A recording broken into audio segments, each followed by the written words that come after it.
All right, into the fray once again. Happy Sunday, happy Agent Smith time. Let's get it rolling.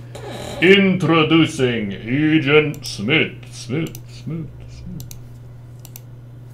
Welcome. Hello? Welcome. Hello. Hey, how are you? Solid. It's been a reasonable week. Oh, that's good. How about you? Pretty quiet. Mostly proofreading. That's code for, like, kicking ass every day, right? Nice. If you consider sitting on my fat ass reading other people's papers, kicking ass, then yes. All right. Well, I do, so yes. So this week, the world, some people were saying that it's been a dumpster fire. What's your take? Well, I wouldn't go so far as to call it a dumpster fire. Well, it is if you're a Canadian who needs steel, right? Yeah, that was kind of the big news item for the week, at least the one that I noticed, is the implementation of, the planned implementation anyway, of steel tariffs and aluminum tariffs. So that would be the number one thing.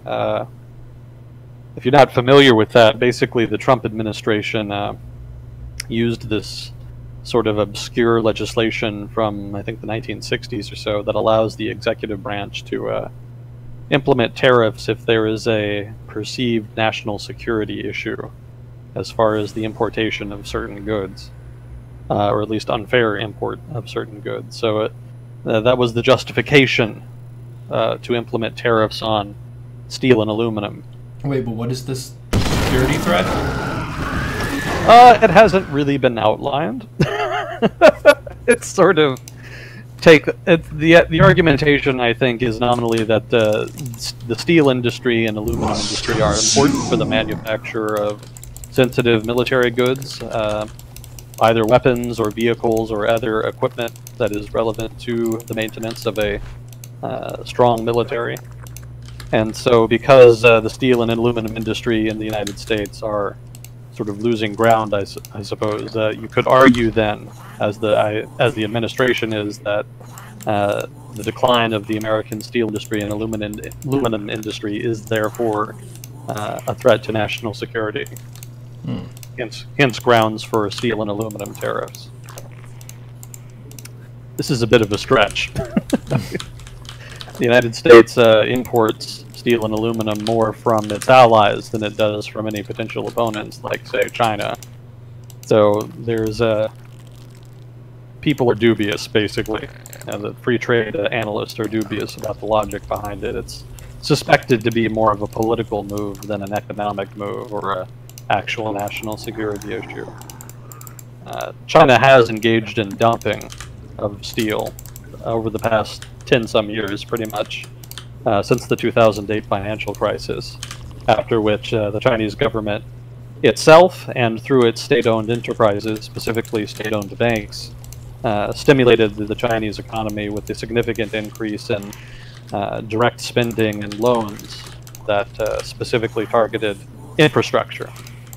And part of that money was not in infrastructure, though. Part of it went into steel production, basically heavy industry. Older industries that employed a lot of people, but that were somewhat protected by government. A lot of these were, incidentally, also state-owned enterprises. And so the steel industry in China exploded. I mean, there was an immense increase in capacity. And as a result, there was a glut in supply. The Chinese produced more steel than they needed. And a lot of it ended up in international markets where it depressed prices. Hence the dumping accusations. Now, the thing about dumping is that the United States already had dumping duties in place as punishment for dumping on the part of China. And so this is sort of an additional penalty for them. I might add, though, also important here is that these steel tariffs that are being planned are not just targeting China. The Trump administration is saying that they're going to implement universal tariffs that are going to tax all imports from any given country, not just China. And that, in particular, has people upset. There's been a lot of blowback on the part of people on the right, especially the pro-business community, Industry obviously doesn't like it, except for the steel industry, which is all for it. And of course, the U.S. allies around the world that produce steel, like Europe, South Korea, to a lesser degree South America, Australia. All of these countries are quite upset about it, and they don't quite understand why the United States doesn't implement targeted tariffs against Chinese steel specifically, if they do, and if the administration does indeed think that to be a problem. Well, maybe because it's more paperwork. You could just say across the board, steel tariffs for everyone. You get a tariff, instead of like picking and choosing particular countries. You have to like write more stuff, more like specific governance. Who has time for that, really? Yeah. Well, it is a pain in the ass, certainly, from a bureaucratic standpoint. Another concern, though, is that is the use of this particular mechanism. There's been kind of a rising trend of the United States, making it more difficult for Chinese firms to invest in the United States, and passing more liberally tariffs and changes to the law that basically erect protections against international trade. And that's been pretty mild thus far, and most of the mechanisms used to do that have involved Congress. And so there's a sense that while the Trump administration is nominally pushing its economic nationalist agenda, it hasn't really done a whole lot of substance in that vein. And there was a sense that if it did, it would probably meet resistance from Congress while trying to implement these various mechanisms. But the mechanism they used here was one that depended only on the executive branch. It was one that he could basically do unilaterally. And that's what's considered particularly unnerving about this case of economic nationalism, this particular policy, because it hypothetically could be used arbitrarily and unilaterally by the president. And so not only countries outside, not only other countries, but also critics of the Trump administration's policies on free trade are kind of honing in on that as being of particular concern. It could be a precedent. That said, it's kind of a limited policy tool in the sense that you can't just use it on everything. I mean, there's probably most things that you cannot really argue a national security case for in order to justify trade protections. So it may be that it's limited in that regard, but the fear is that he might try to do it anyway. So nobody really quite knows what to expect. Certainly, unpredictability has been a hallmark of the administration thus far. And so people are kind of raising the alarm here. This is sort of the first significant manifestation of the Trump administration's nominal economic nationalist political preferences. So there's that aspect. I've got notes on this, so I'm kind of trying to put them together in something resembling a coherent way. Well, meandering is good, I think. Yeah, it's this kind of stream of thought. Also, the announcement of this policy happened while a senior Chinese economic advisor named Liu He was visiting. So it may be that he's really trying to send a message specifically to China. He's targeting everybody. Again, it's a universal tariff. That may or may not be purposeful, but the fact that it was announced while a major Chinese economic official was visiting may be significant. Anybody's guess, but it's possible. Again, there's been a fair amount of resistance within U.S. politics, among U.S. political actors to the announcement. Interestingly, the left not so much. The left is not quite completely for it, but nominally the labor unions and such have been asking for something like this for a long time. And so the left is somewhat moot, somewhat quiet on the point. The right, in contrast, has traditionally been the more free trade political group in the United States, and so there's more resistance there. And again, industry is mobilizing to try and stop it, or at least mitigate it. So let's see the implications here. Obviously, the broad scope is going to aggravate certain allies. Chinese steel is not a significant source of U.S. imports as far as steel imports, but the Trump administration is arguing that a lot of Chinese steel goes through third parties, basically, is sold in other countries and then exported to the United States. So I haven't been able to verify that that could be true. Regardless of whether or not it's true, certainly dumping by the Chinese would depress steel prices.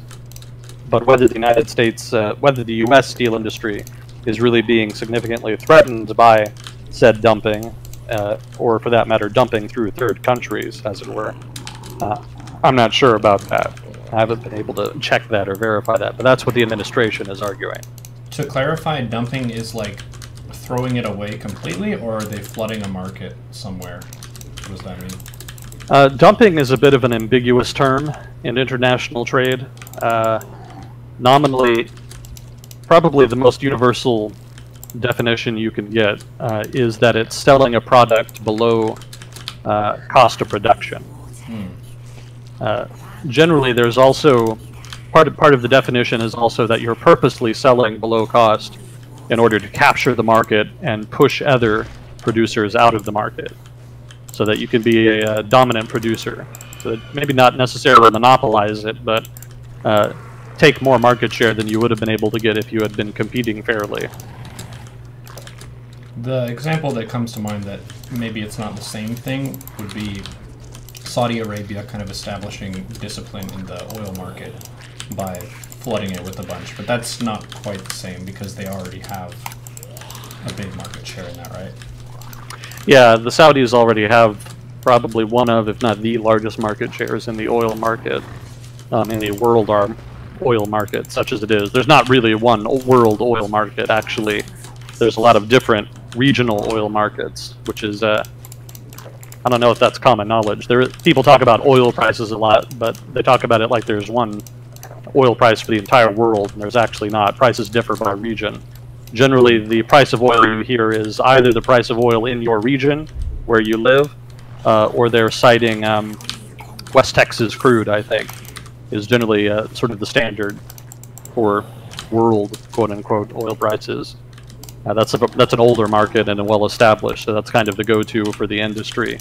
But really, they differ a lot, so it's kind of hard to say that one producer monopolizes the market because there's so many different markets. But among producers, probably I think the largest producer, certainly the largest exporter, is the Saudis. Last time I checked, anyway. But yeah, that's not quite dumping per se. It's not that they're trying to capture more market share. It's more like, in that case, they're trying to defend market share. And they're also trying to punish Iran as part of their regional rivalry. And also there's speculation that they're trying to drive American fracking companies out of business in order to try to kind of deter them from entering the market. None of those are going particularly well, but that's a whole other conversation. It is, nominally, though, it's the same idea. You're pumping out lots of product and selling it below the cost of production in order to try to get more people to buy it and eschew your competitors. So going back to the steel tariffs, the big fear is that this could escalate into a tit-for-tat trade war. China is had already been investigating U.S. subsidies in sorghum, which is an agricultural product that is sort of the key ingredient in a lot of animal feed. I hope that's right. I'm not big on agriculture, so, but I think it's a key ingredient in animal feed, and the U.S. produces quite a bit of it. The Chinese are also looking at studying what the impact would be if they implemented tariffs on U.S. soybeans. And China imports a whole lot of soybeans. That's putting it mildly. They're the largest consumer of soybeans in the world. So either of those, especially the soybean tariffs, would be punishing for American producers. The EU, for its part, is looking at tariffs on bourbon and dairy. And if those sound like weird things to put tariffs on, keep in mind that these tariffs are generally intended to target politically sensitive areas. So, for example, bourbon is principally made in Kentucky in the United States, and the big dairy producer in the U.S. is Wisconsin. And both of those are big Trump-supporting states, and in Wisconsin's case, an important swing state that kind of helped win him the election in 2016. So by putting pressure on the economies of those states, they're in turn putting pressure on the administration through the political representatives of those states in Congress. Presumably, those representatives in Congress for Kentucky and Wisconsin would not be happy if their exports took a significant hit from tariffs, and would hypothetically put pressure on the administration to back off of its anti-free trade rhetoric and try to reach a more conciliatory agreement in order to avoid punishing the state economy. Similarly, the Chinese focus on sorghum and soybeans, that's focused on agricultural products. The U.S. is, of course, a major agricultural exporter, and agricultural exports are a big part of the economies of many, many states in the American interior, most of whom are very conservative and vote consistently Republican. That's sort of the base constituency of the Republican Party and for the Trump administration. So foreign competitors then who feel slighted by this steel tariff are kind of homing in on the economies of those states that have supported Trump the most, and in particular those states that are kind of important swing states. And Mexico also does that. It had already done that in 2009, actually, when there was a trade dispute over truck drivers. Some people in the U.S. may remember this. The United States did not allow Mexican trucks or Mexican truck drivers to drive from Mexico into the United States. If you wanted to export goods from Mexico into the United States, you had to drive the goods to the border, unload them, and load them into an American truck with an American driver, and then they would go to the final destination. So the imposition of that rule upset Mexico City, and so they implemented a number of tariffs, retaliatory tariffs, basically, on a number of agricultural goods in order to try to pressure the U.S. into changing that rule, which they eventually did in, I think, 2011, and I think under the Obama administration. So basically a focus on agricultural goods just because of who the president is and where his constituents are. That's what a trade war could look like. Sorry, what? It's all very indirect in terms of who you're pissed off with. Just punishing random bourbon makers, like what the hell? I would be pissed if I was a bourbon person and there's tariffs now because some president did some shit. I just want to make bourbon. Damn. Well, that's the idea behind the strategy anyway. Whether or not it'll work is kind of uncertain. The Bush administration had actually used a similar strategy in 2002, and that had to do also with basically Chinese dumping of steel. And the administration then put in place a tariff regime against steel imports. I don't remember then if it was universal or specifically targeted Chinese steel, but they did implement it, and it was not very successful. It did not go well, and they ended up backing off of that after a few years. So that's an example of how this tariff strategy may not be the best approach on the part of the U.S. government. Another implication here is that it could complicate the NAFTA renegotiations. The Trump administration could be, by having the steel tariffs be universal, therefore including Mexico and Canada, Canada in particular being a major trade partner in terms of steel. It may be Washington is sending a strong signal there that it's willing to use its leverage to try to get the best deal it can. But that might backfire. It might be difficult to... oh, sorry, where was it? Well, it might cause the trade negotiating partners, Canada and Mexico, to become more recalcitrant. They may fear that if the United States sort of uses leverage to try to get a better deal here, it may do it again at any point in time. You know, it may just perpetually try to minimize the gain for Mexico and Canada and maximize its own gain, the max strategy. So rather than be sort of give and take, it would be more of the zero-sum negotiation, which is ideally not what you want a free trade agreement to be. So it might work, but it might also blow up in their face if Canada and Mexico try to punish that attempt in order to return negotiations to a more conciliatory form, as it had been previously and under previous administrations.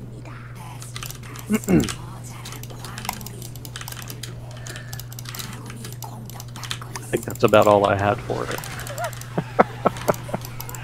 As a side note, it's interesting that Donald Trump himself kind of measures the U.S. economy by the health of the steel industry, because that used to be the health of a country's steel industry used to be a barometer of its industrialization and modernization. But that was way back in sort of mid-20th century, early 20th century, more around there. As economies, especially developed economies, have become more focused on the services sector, the importance of the steel industry as a mainstay of the economy has kind of withered. It's still important, but it's not the sector, so it's not the industry in the economy that needs to be built around, like it used to be. Used to be other countries would design development strategies around the steel industry.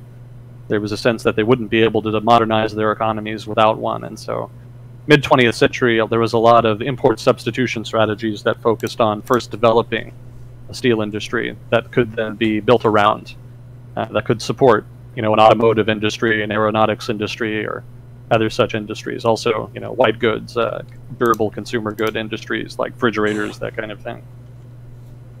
So this is sort of an obsolete measure of the health of the economy that Trump seems to be using. And I don't know if he firmly believes in it as such, or if he's just sort of playing politics and pandering to his constituents.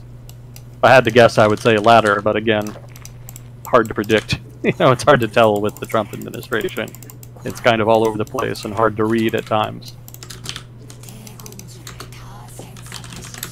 Who knows?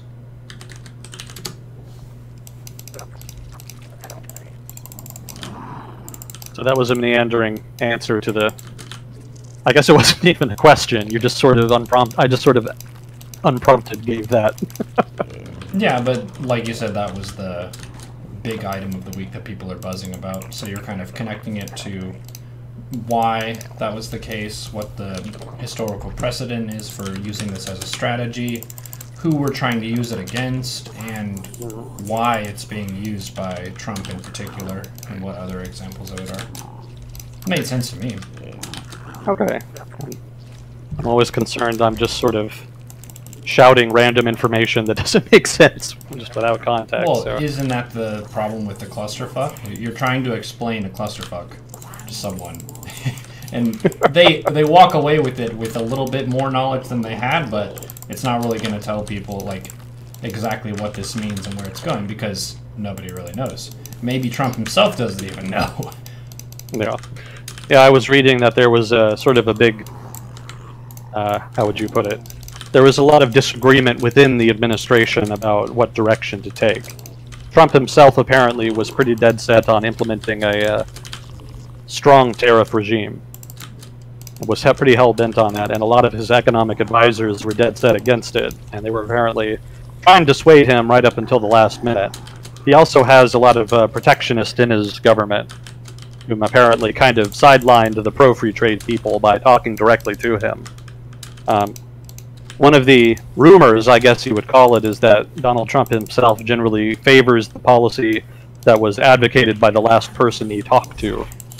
Whether or not that's true is debatable. We don't know.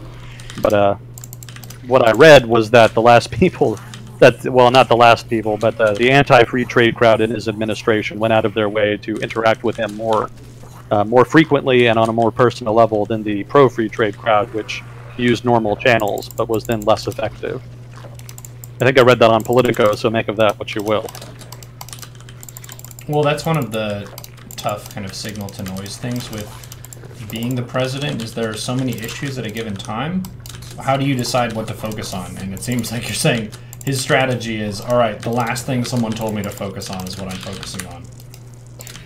Well, I mean, it feels like that sometimes, because the administration jumps from topic to topic. It kind of ranges from inactivity over long stretches to, great intense activity over short periods for given topics. And it's, again, it just makes it hard to predict and hard to read. It's hard to interpret what goes on there in that vein. Generally, past administrations, when they wanted to push a policy initiative, would plan for it, and then they would kind of lay the groundwork for it over an extended period of time, over a couple of months. And then they would make a concerted push at a particular time that they thought was advantageous.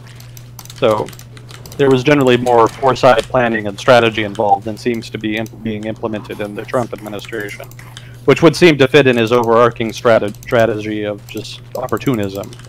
The Trump administration seems to strike while the iron is hot, so to speak, going where the opportunities are as they arise, rather than constructing grand plans, so to speak.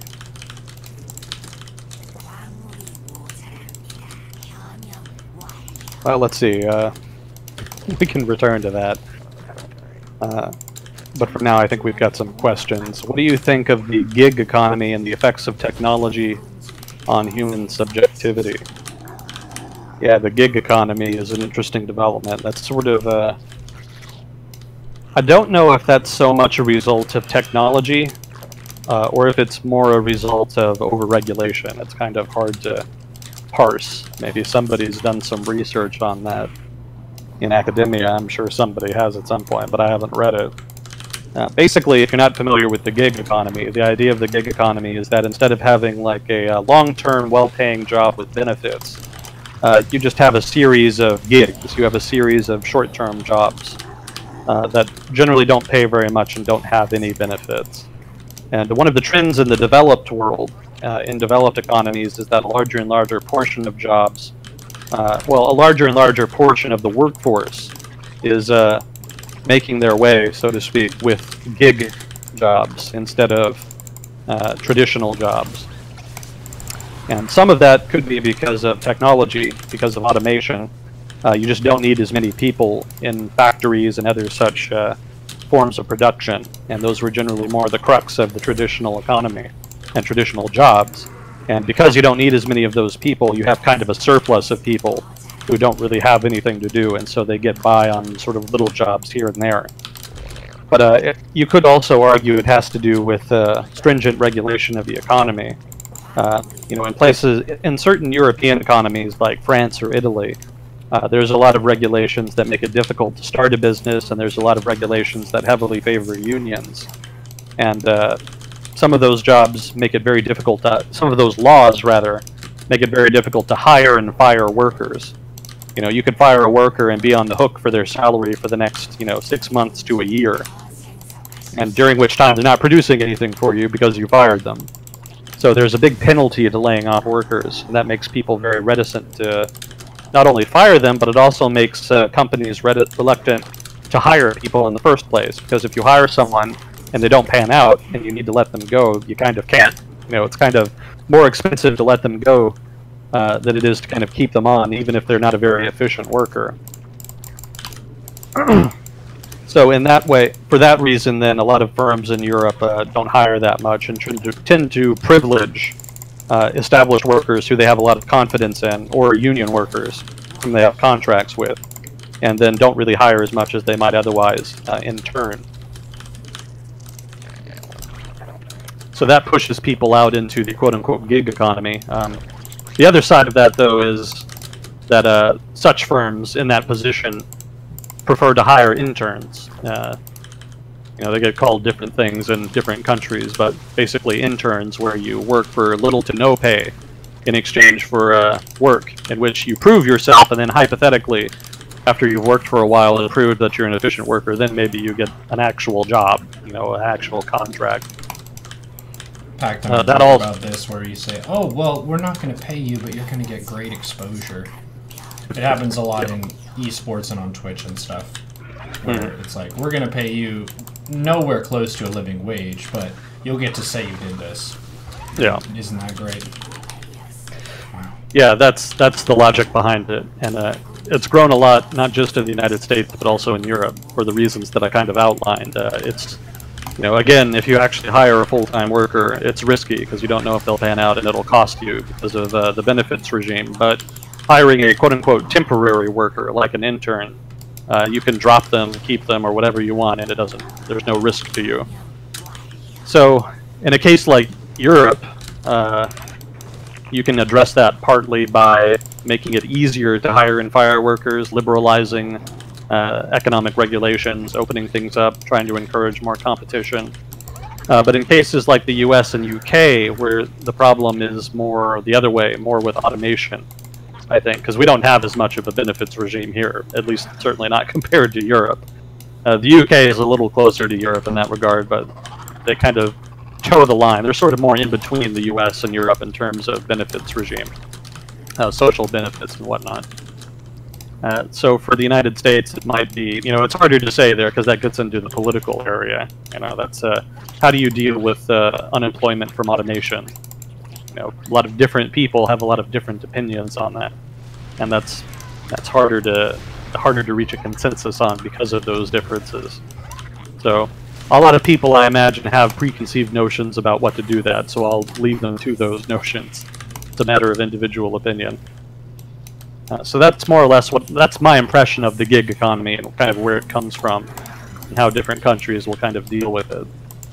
I don't think it's as much of a problem in developing countries, because generally those countries have stronger manufacturing sectors, and generally the labor there is more agricultural, especially if it's very early stages of development.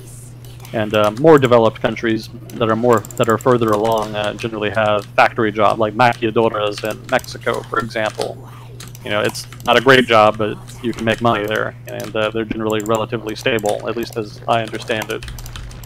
Might be a good time to make the usual disclaimer. Not an expert in all of the things we talk about on here, so I definitely encourage and welcome criticism and feedback and input in chat from any and all. You might know something that I don't, or you can point out something I'm getting wrong, or etc. This is meant to be more of a conversation than it is just me monologuing. And I definitely do get a lot out of the chat. I don't read the chat during the exchanges, but I do read it afterwards.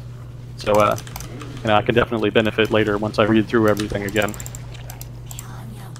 So that said, that's my impression of the gig economy. You could also say it's partly down to technology. You could say that because technology is evolving the way it is, it's just natural to have an economy that is more based on gigs, because that's just kind of how the tech industry works. You have little tasks, little projects that pop up, and you don't have the expertise in-house, so you just kind of outsource it and find somebody, contract them for a couple months or however long you need for the project to get done, and then you move on, and they go on their own way. So you could say that it's a structural change in the dominant business model in the economy. Again, though, that's more developed than it is developing economy. As for the effects of technology on human subjectivity, that's kind of a whole other topic. I don't think, we've talked about this before in different ways and degrees. Technology doesn't really show you anything that didn't exist before, I don't think. For example, there's a sense that the world is getting worse, it's getting more violent, etc. When in fact, if you kind of dig into the data, it's actually getting a lot better.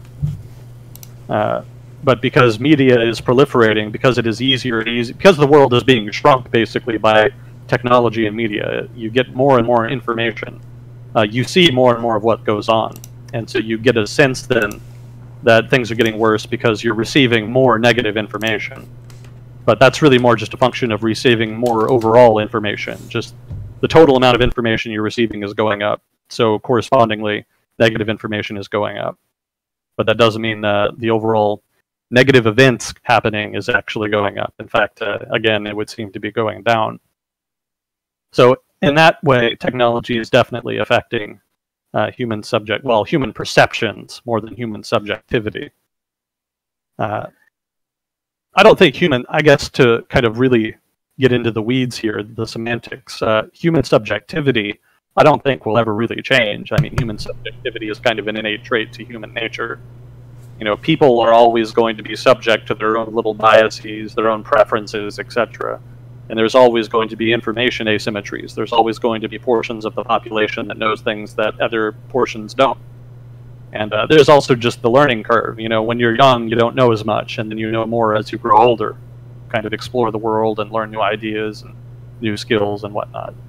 So there's always going to be big variance in terms of how much of the population knows how much about what. And that's going to make human subjectivity sort of a perpetual variable. It's going to be a constant. That's always going to be there unless you can find some way to inculcate perfect knowledge from birth, you know, so that there aren't any variances. You know, until then, the interaction between people of different information sets is going to make human subjectivity a given. You know, you can't really get around that. So I don't think technology is going to change that per se. I think it could interact with it. That might be more what you're getting at. There's a viewer, Mr. Finally, who's saying that that's called the Yelp effect, where reporting on normal stuff is boring, so people report on the really extreme, exciting stuff, which isn't necessarily representative of what's happening. We talked about this, I think, maybe it was last week or the week before, about how a lot of people gravitate toward the most emotionally salient news as opposed to the most representative news of like what the experience is of the average person overall, as opposed to what is some ridiculous shit that happened today. And our news feeds are just filled with all the ridiculous stuff and less of the boring stuff, which the vast majority of our day-to-day experience is pretty banal. Yeah. No, that's a good summary of it. That's it in a nutshell. You know, news media can't really get as much attention with just everything is fine. You know, it's got to kind of give you something to chew on. And that's generally the thing people most want to chew on is things that bleed. You know, that's sort of the old saying, if it bleeds, it leads. And so the news media is disproportionately focused on problems. And as such, it kind of gives the impression that, you know, the world is in a state of turmoil. I don't know that I would have it any other way, though, because, I mean, the media's job is to inform you about problems. So I don't know that that's necessarily so much the problem. I think the problem is just more that people have difficulty absorbing just the sheer amount of information out there now. You know, it used to be that the media would show problems, but it could only show you so much. So it kind of had to pick and choose the ones it showed you. It tried to prioritize them. But in a 24-hour news cycle, you can kind of show everything, or at least most everything. And it would seem that society cannot swallow quite so much information, so many problems. And so it's resorting to heuristic methods to kind of try and sort them and deal with them. Some of those are better than others. But as for how technology will affect, I mean, human subjectivity, again, I think the crux of the question, I think, is more how it will interact with human subjectivity, and that's the crux of it, what we just sort of described. I think that's going to be the principal interaction going forward, and the task of society then is finding out how to deal with that in a more productive, efficient way. And probably take some time to get there, but I imagine we'll figure it out eventually. It'll cost us a bit in the meanwhile, but I'm confident we'll get there. Let's see. Can you discuss the results of pot legalization, both pros and cons? Not really. I haven't read up on it. You know, weed policy is not really my bag per se. I do know that it's generated a lot of revenues, tax revenues for the states that have done it. I think Colorado being the principal one. So that would definitely fall in the pro category. Again, I don't know enough about it to really be able to get into the cons much. I don't know if you could say that crime has increased or if there's been a corresponding fall in, I don't even know what you would call it, ambition, I guess, is normally the criticism that comes up, I think. People are less ambitious when they're on pot, something to that effect. So I don't even know how you would measure that. I don't think you even can. But again, without being familiar with it, I can't get into it too deeply, or intelligently for that matter. So I would have to shy away from it. Not a great answer, but you know, I'm not going to bullshit my way through an answer. I could, but I'll spare you. I'll spare you. Let's see. What do you think about Trump's remarks that we should abolish term limits in the U.S. like China did with President Xi? I don't think he actually wants to do that. My impression was that was more of a joke. It was perhaps not in the best taste, especially given the subject matter, but yeah, I don't think he was really serious about that. As for what I think about abolishing term limits, I would be opposed. I don't think it's a very good idea. You know, people didn't even like it when FDR ran for a, third term, I think. Certainly not for his fourth term. And it was after FDR won his fourth term that people were pretty quick to pass the constitutional amendment that limited the president to just 2 consecutive terms. So I don't think it's a great idea to get rid of them. Probably better off with them than without them. It's not a perfect check. There's plenty of other ways to get around it. One of the trends over the past 10 years is that rulers who in power who want to get around term limits either, well, just have enough support to change the Constitution. That's happened a lot in Latin America. Or they'll just have their wife run. That's what the Kirchners did. I think that's what, no, her husband died in office, didn't he?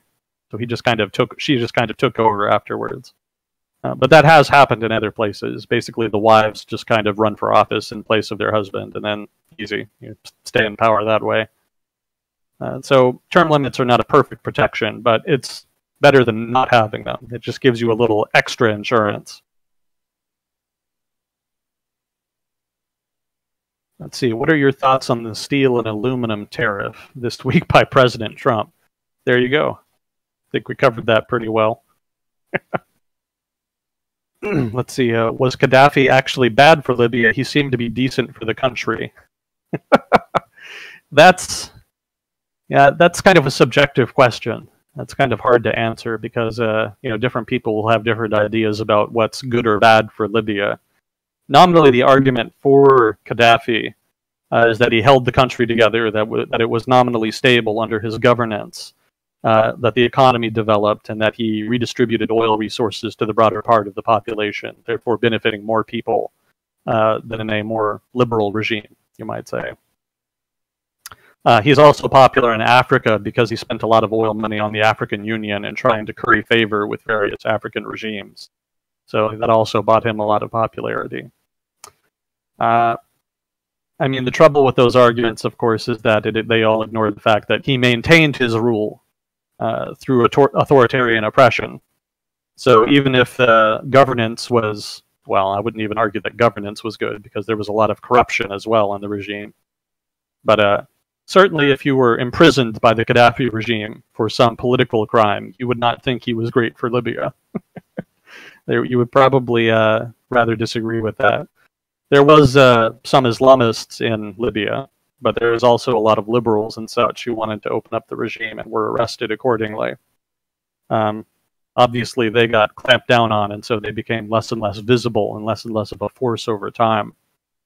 But it didn't help.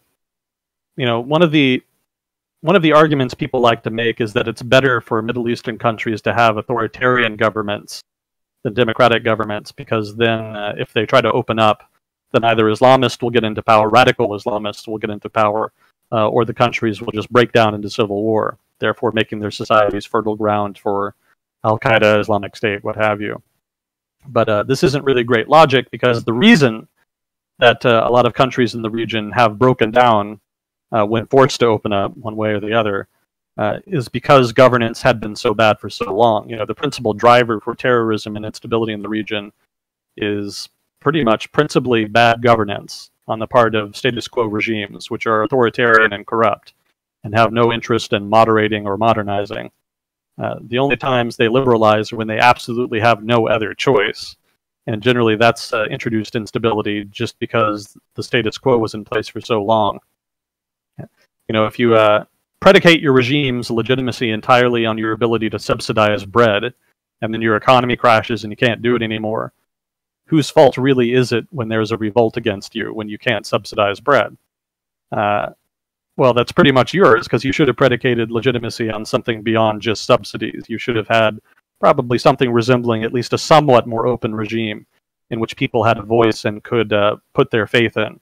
Could have faith, was pursuing their interest, and was protecting the public interest and not exploiting it. If that had happened, if that had been the case in the Middle East over the course of the 20th century, things would not be as tense and unstable as they are now.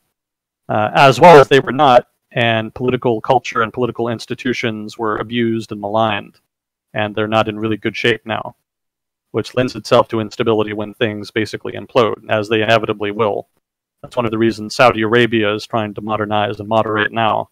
Their traditional policy of just paying their citizens not to revolt against them is kind of running out of steam. The population is growing, oil is becoming less valuable, it's not going to last forever, and so there's a sense that they're on the clock and that they have to reform.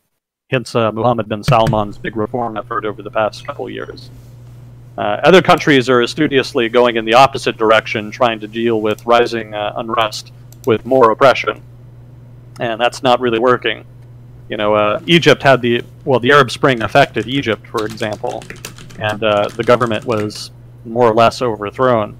And then for a while they had the Muslim Brotherhood in charge. People really didn't like that. It would have been a lot better if they'd allowed elections and then voted the Muslim Brotherhood out instead of going to the military and asking the military to overthrow the government. Because, of course, the military then just used that as an excuse to reestablish military rule, as it had been under Mubarak, only now under al-Sisi. And so under the al-Sisi government, then there's been a big increase of oppression again. You know, I've been posting, there have been a couple articles I've posted on Twitter about it. And it, you know, it's just delaying the inevitable. I mean, there's already talk of another uprising in Egypt, you know, and another Arab Spring basically being possible because people are so upset. Obviously, people didn't like Morsi under the Muslim Brotherhood. There was a lot of problems there. But the principal reason people overthrew the military government over Mubarak in the first place and are upset and were upset with Morsi and are upset with al-Sisi now is because the economy is stagnant. And the big reason it's stagnant is because the government is so extractive. You know, the government is dominated, I mean, the economy is dominated by the military. And the corresponding domination of political institutions protects that monopoly of critical economic sectors and industries. And because that's how things work, because that's the status quo in the Egyptian economy and political system, there's very little political or economic competition, which denies the government legitimacy and denies the economy vibrancy. It denies it competitiveness, with the result that the government doesn't really have a lot of people on its side, less and less so every day. So invariably it's going to face a significant challenge in the future, so long as that remains the case. So Libya is very similar. I mean, Gaddafi nominally kept things together, but the principal division in the country was because of bad government, because of the bad institutions that he inculcated. And Gaddafi, I might add, was particularly bad at institution building. He purposely minimized the development of institutions in Libya in order to minimize the chance that anybody would have enough power to challenge his rule. So, you know, even Egypt doesn't do that. Egypt will nominally try to build strong institutions. I mean, at least nominally, its military and judicial system, or judicial institutions, are relatively strong. More so than other areas of Egyptian society, but they do have them and they do build them as much as is possible given the restraints of maintaining military rule, or de facto military rule. Gaddafi didn't even do that. I mean, Gaddafi's whole plan was basically to take any institution, judicial, local government, whatever, and just make sure that it was as powerless as possible relative to his people, you know, his central authority. And because of that, things did not go his way. When it started to fall apart, he had no allies. You know, if you have if you're a dictator, you can, if things get really bad, lean on the military, or maybe lean on the court system, or somebody. You can have some powerful allies if things go south. But in Gaddafi's case, you know, he kind of gambled that he himself could maintain the legitimacy of his regime without having any potential allies in the wings. And when his legitimacy went, there was nobody to turn to. The Libyan army was too weak to really hold back the rebellion, as we saw. Maybe if it didn't have foreign support, it could have repressed it. But, you know, when you alienate yourself diplomatically like Gaddafi did, you can pretty much count on foreign support for any rebels that pop up. That's no shock. That was one of the principal reasons that Iraq and Libya ended up being invaded. They have no allies, really. I'm sure Russia and China might have been willing to give them diplomatic cover, if not some military support, if not for the fact that they eschewed strong connections of any kind. The sanctions regime didn't help in the case of Iraq, but in both cases their diplomatic isolation made them vulnerable and easy prey to, say, the United States in Iraq's case, or Europe in the case of Libya. Europe being more the driver of Libya. The Obama administration was always very cagey about what it really wanted in Libya. Generally, they kind of leaned away from it in the same way they leaned away from Syria. But the Europeans jumped in, so the U.S. kind of agreed to help them out a bit. So it really was more of a European operation in that sense. Anyway, that's getting off topic. Somebody can ask about that, and we can get into it more if they want. But that ties into a comment we got on the YouTube channel about last session. You said Obama is dovish, contrasted with Clinton being hawkish, and they were saying, well, how can he be dovish if the U.S. got pulled into multiple wars? And you can answer this, but my guess was that it's relatively dove compared to other potential presidents that we've had. Yeah. Yeah, that's it in a nutshell. I actually responded to that guy's comment on the YouTube channel. That's pretty much what I wrote. You know, it's not that Obama was hawkish or dove. Whether or not a given politician is a hawk or a dove is more a matter of personal opinion. It's hard to kind of have a consensus on that, because lots of different people have different criteria. It's much easier to make a relative comparison of different politicians. Because whether you think Hillary Clinton and Barack Obama were hawks or doves, or one or the other was a hawk or dove, I don't think it's nearly as controversial to say that Obama was more dove-ish than Clinton. You know, clearly Clinton was the more interventionist politician, whereas the Obama and his supporters in the National Security Council were much more reluctant to engage in intervention.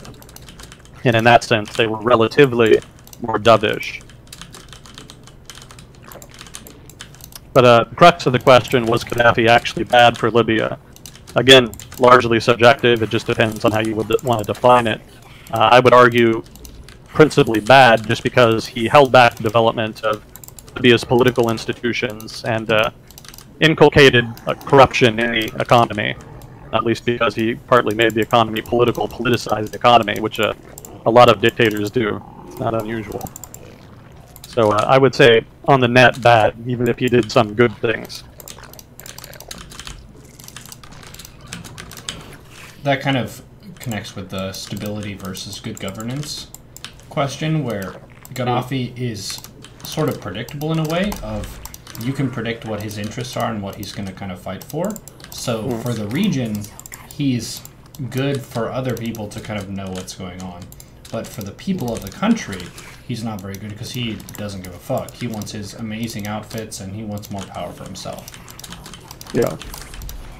We kind of explored that. That's it in a nutshell. You know, if you're a self-interested actor, you don't necessarily care that much about the overarching development of your country politically and economically. And however much you may bring stability to the region, quote unquote, it's really generally short-term stability. Over the long term, the problems and costs of your misgovernance are going to be made manifest, and probably in dramatic fashion, as we saw in the Arab Spring and may see again in Arab Spring 2, or whatever you want to call it, which is probably upcoming in the next few years.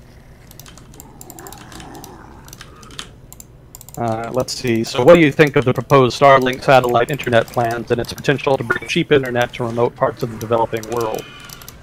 I would say the same thing I told the last guy last week who asked this, which is that I don't know a whole lot about it. I imagine the effect would be similar to the effect it's had in the developing world, in the developed world. You know, historically, if you wanted information, knowledge, expertise, etc., you generally had to go to a wealthier part of the country. Generally, if you lived in a rural area, your education was not as good, just because you lacked resources. But with the internet now, even a relatively poor part of the country can have access to good information, to good training, to good education, etc. And that's been, you know, a huge development. And you know, we can only begin to guess at what the impact is going to be, because that's such a dramatic change. I mean, really, for the past 1,000+ years, you've had, you know, sort of the metropolitan center and then rural outland. And the people in the rural outlands were sort of given, again, just by dint of having fewer resources, a second-class education, whereas people in the more wealthier urban areas had the better education. So an evening of the playing field has probably had significant social effects, if not also economic and political effects. That's going to take some time to be able to observe, because they're still playing out. You know, social scientists need lots of data in order to really infer conclusions, and if we don't really quite have all the data we need yet, because it's still happening. You know, it's happening in real time. But whatever effect they've had, certainly, you know, it's made education better for areas that have traditionally not had access to the best, and given more opportunities to people who might not otherwise had access to them. I think those same effects will play out in the developing world. You know, once they have that kind of access, it will really change things. You can see it now to a degree with cell phones, if not smartphones. You know, some people complain that, you know, people in Africa shouldn't waste their money on phones. They should focus on, you know, this, that, or the other. But it's not actually a waste of money. It is actually a very useful tool. Even if you're an impoverished subsistence farmer in Africa, Cell phones almost pay for themselves. You can find the best markets for your produce. If there's something dangerous happening, people can inform you, so you don't have to figure it out the hard way. There's a lot of utility in having a communications device like that. And with the introduction of smartphones, they have further access to the internet. And a lot of NGOs are using that fact in order to start up programs that serve. The only purpose these programs serve is just to share best practices. One example is, if you're a dairy farmer, you can hop onto a network set up by an NGO, and you can just talk with people, other dairy farmers in other parts of the world, and ask them how to deal with certain problems that might be unique to your region, in which case you can talk to people from your region and figure out how they're dealing with it. Or you can talk to even experts from other parts of the world and what the best practices are for the produce and care of cows. I'm sure anybody who actually knows anything about cows finds that hilarious. I don't know anything what the right phrasing for that would be, but you get the idea. You can produce more and be more efficient with that information. So that's just one example of what access to the internet means for rural Africa and for the rural part of any developing country. And so I imagine this satellite network, if it does indeed provide easy, cheap access to the internet for the broader part of the world's population that up till now has not had such access, will have a similar such effect and be used in a similar way.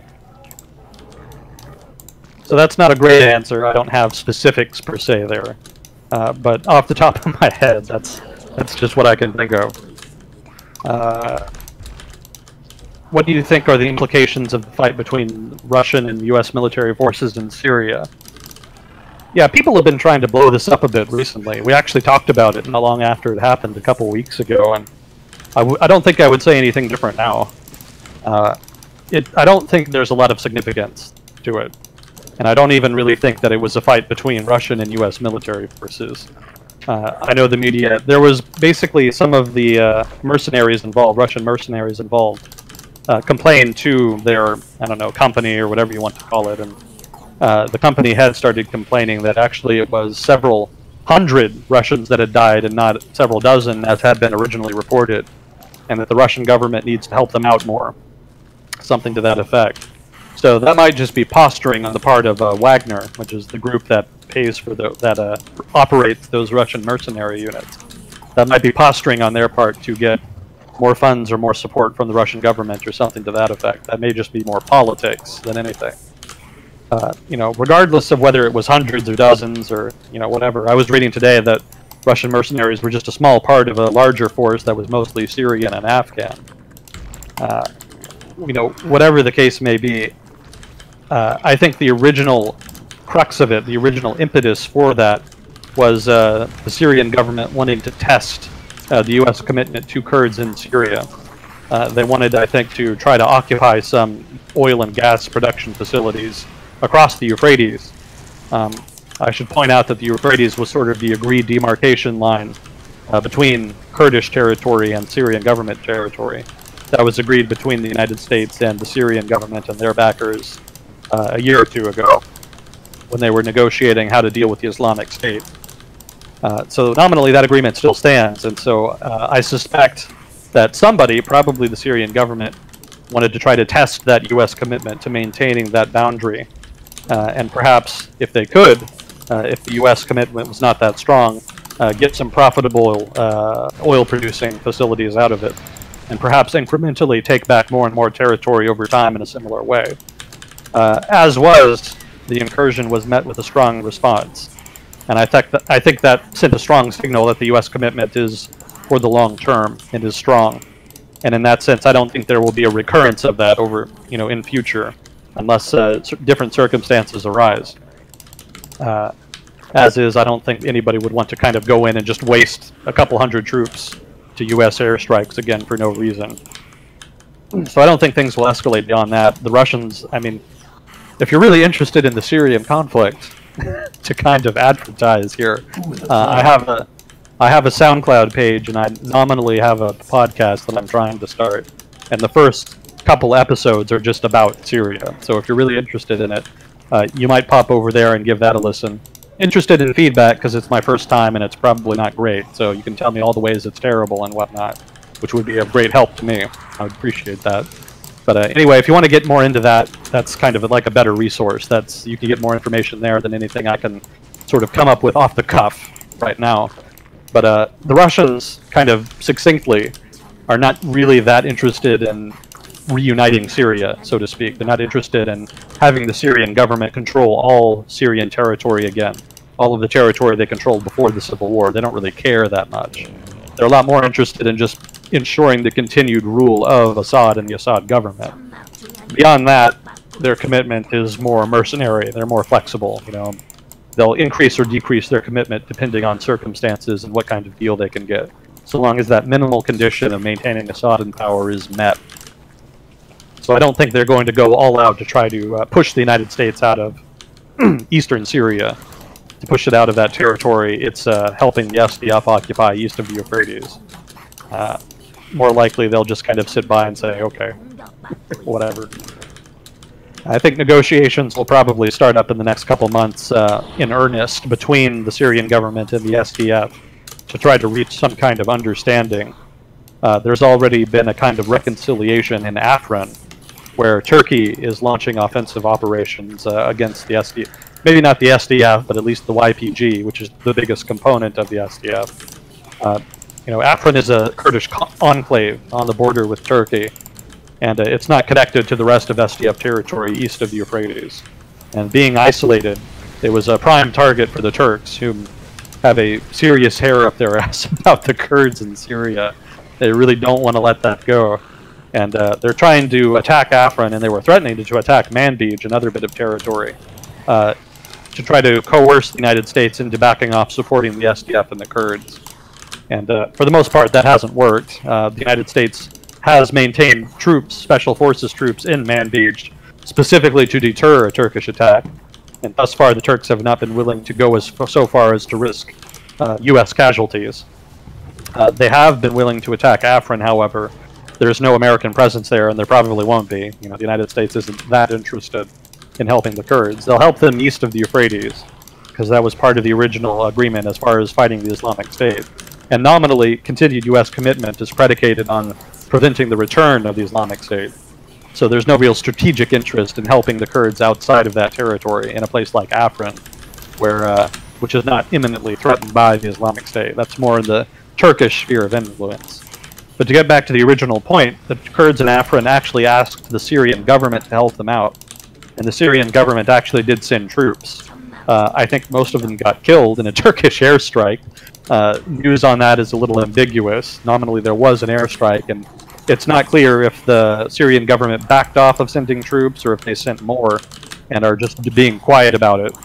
Or, you know, just the degree of Syrian commitment to the Kurds in Afrin is unclear, let's put it like that. But nominally that was a friendly move on the part of Damascus, and that could be the first step in a negotiating process between the SDF and the Syrian government that results in some kind of overarching peace agreement. I suspect that's more the trajectory of where things will go, rather than further conflict, rather than further battles, so to speak, such as that which occurred on near Deir el-Zor, which I think is where it was, which is the incident that this person is asking about. I think that was a gamble on the part of whoever was responsible for that, probably the Syrian government, and it didn't pay off, so they'll probably just let it drop. That's my prediction, anyway. I'm not an expert, so maybe that doesn't mean anything. But I was asked for my thoughts, so that's what I think about it. I guess long answer short, I don't think there's a lot of implications there, and I don't think it's going to go anywhere. I don't think there's broader ramifications that will kind of pop up. Let's see. I hear Ethereum is better than Bitcoin because it's programmable and will not only be accepted by banks but embraced and promoted in the next 5 years. Do you believe this? Do you believe this is true? You're our resident cryptocurrency expert. We need you. Apparently, I have no idea. We get at least one cryptocurrency question a week, and my answer is always the same. I don't know anything about cryptocurrency. Well, I know a little more than I used to. Some people have sent me some information, some reading and whatnot. But the more technical reading, which is the more useful of it, is hard to get through because I don't have any background in that. And the rest of the reading I've been sent is useful, but hasn't left me with any more insight kind of into, say, Ethereum or the relative advantages or disadvantages between Ethereum and other currencies or etc. So I'm not in a prime position to really answer this question with any confidence. I really couldn't even tell you what would make a cryptocurrency programmable. So, short answer, I don't know. That's not a very satisfying answer, I know, but again, I don't want to bullshit my way through an answer. I don't think I even could with this question. So let's see, can we get your thoughts on Putin's announcement of unstoppable nuclear weapons and the possible implications of breaking international nuclear treaties that regulate technological advancements to avoid an arms race? Yeah, that was a thing. Was it this past week, or? It was relatively recently. Basically, the Russian government released some rather interesting animated footage of their new unstoppable, quote-unquote, nuclear weapons. Yeah, supposedly it can change trajectory and it can evade countermeasures, and it's supposed to be this all-conquering badass of a nuclear warhead. And yeah, I did see that, and I didn't really think much of it.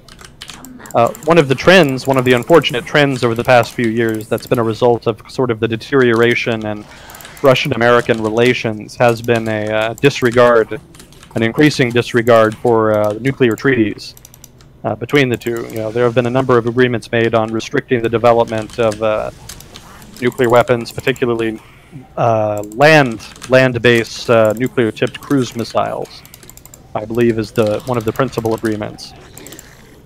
And there's a sense that the Russian government is breaking them more and more. And to be fair to the Russian government, they counter that nuclear agreements made in the 1980s were made when the United States basically monopolized cruise missiles. The Soviets didn't really have an equivalent at that time. And so cruise missiles were not really controlled for much. Land-based cruise missiles were, I think, agreed later in the 90s. But for the most part, cruise missiles have not really been subject to the same restrictions that ballistic missiles have been. And the Russian government cited the imbalance there as being a reason why they are pushing ahead with their own cruise missile development, nuclear-tipped cruise missile development. The United States, of course, doesn't particularly appreciate that nuance. They see it more as it's perceived more here as a break with the treaty, as the Russian government just finding excuses to try to develop nuclear weapons and nuclear weapons technologies. So, you know, which perspective you agree with is sort of up to your individual politics. I won't tell you what to believe there. But certainly it's not a good trend. It's not generally great to have a nuclear arms race, even if it is sort of a mini arms race. And even if it's in its early stages, like this one, maybe it doesn't go anywhere over the long term. That would be ideal. I don't think the idea that the nuclear weapons are unstoppable is that significant in and of itself either. Basically, nuclear weapons are already unstoppable. There are some countermeasures in place, but it's not hard to overcome them. Basically, you just launch more missiles. That's also one of the reasons that MIRV technology was developed. I think we talked about this before. MIRV stands for Multiple Independent Reentry Vehicles, which basically means that every intercontinental ballistic missile, ICBM, has multiple warheads. So it's not like you launch one missile at a target and it drops one nuclear warhead on it. On the contrary, you launch one missile and it'll drop something like a dozen nuclear warheads on a target. Or even different targets. They're independently targetable, so you could launch one missile and wipe out all of the major cities in a small country with just the one missile, using the dozen warheads it contains. As I understand it, as I read later, actually the way doctrine is, when you launch one missile, you actually use all of the warheads to target one particular city. That was apparently doctrine in the 80s or so, that the technology was implemented. The idea being that you could target sensitive areas within the city with low yield warheads. These were more, 100 kiloton warheads, I think, if I'm remembering correctly. So you would have a dozen small yield nuclear warheads that would individually target strategic areas of a given target city instead of blowing up the whole city en masse. You probably wouldn't really notice the difference if you lived in that city, but nominally that was sort of the humanitarian justification. The idea there was to try to kill fewer civilians. But hypothetically, you could have them target different cities and use high-yield warheads, if you were so inclined. So if you wanted to overcome somebody's ballistic missile defenses, just launch 2 missiles against the target, and you could then drop 24 warheads on the city. You know, if they're all high-yield warheads, it's almost inevitable that at least one is going to go through. And given that the United States has, probably several hundred such missiles, in land-based sites, in submarines, you know, the Ohio-class boomers, not to mention, you know, air-launched cruise missiles, which are not subject to treaty restrictions. Those are generally launched from B-52s, but hypothetically, I'm sure there's other platforms as well. So that's the nuclear triad, so to speak. Invariably, the United States would have more than enough missiles to overcome the resistance of any, the countermeasures of any potential target nation. The Russians, in turn, have similar technology. So this technological development does not really add much in terms of capacity. Basically, it just makes the process more efficient. Maybe instead of having to launch 5 missiles to overcome the countermeasures of a target city, you'd only have to launch 3. Okay, well, it doesn't really change the overarching calculus, the strategic calculus behind nuclear warfare. It's still mutually assured destruction. That's still the crux of it, and that's not changed here by this new technology. I did find it a little bit hilarious that the territory in the animation was Florida. It's a little Freudian slip there, I guess you could say. But yeah, I don't read too much into it. I don't think it's that significant. I think it's more just a lot of politics like that, and even this is military technology. The fact that they had the release of a video and that the government made a big show of it, that suggests it's more political. And generally, a lot of Russian politics is geared, a lot of Russian foreign policy, I should say, and strategy is geared towards domestic political considerations. So, you know, they posture a lot and they make a lot of noise, but a lot of that is more done for domestic politics, for the domestic Russian voter, and to try to influence them rather than to influence other nations. Certainly they do try to influence other nations, that's a whole other conversation, but I suspect that in this case it's more to kind of just pump up Russians and Russian patriots and Russian nationalists. You know, nationalists love that kind of stuff, so I suspect it's more pageantry in that vein. Is the sound okay? Yeah, a little bit of the roboticness, but it's been within reasonable limits. Okay. I'm not sure, it might be a problem with Discord. Well, that wouldn't surprise me. Because it's been a little wonky at times. Let's see. What do you think about the embargo in Ethiopia on hemp? I didn't know Ethiopia had an embargo on hemp. Today I learned. Yeah, today I learned. I didn't know that was an issue there. I would think there would be bigger issues in Ethiopia. There was a state of emergency declared 2 weeks ago. I actually had notes on it, but we didn't get to it. So I would imagine that would be probably the bigger priority there. But as for hemp, I hadn't heard that, so I can't really add anything there. I'd have to read more about it. If I had to guess, I'd suspect that it would happen. Well, again, I don't want to bullshit my way through an answer, so I'll just leave that. Let's just leave that where it lay. Let's see, what are your master's degrees in? What are my masters? Economics, and then the second one was public affairs. I'd originally intended for that to be political economy, but I ended up changing it to public affairs, but they're pretty similar. So, there you go, economics and public affairs. With a focus on political economy, I guess you might say.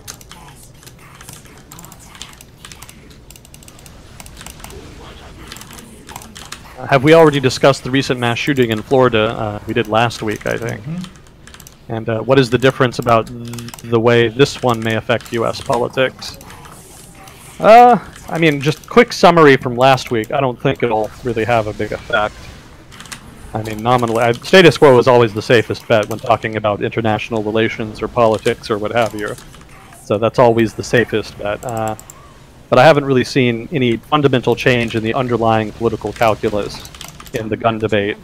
As far as the politics around gun control in the United States, that would lead me to think that this time would be different, so to speak.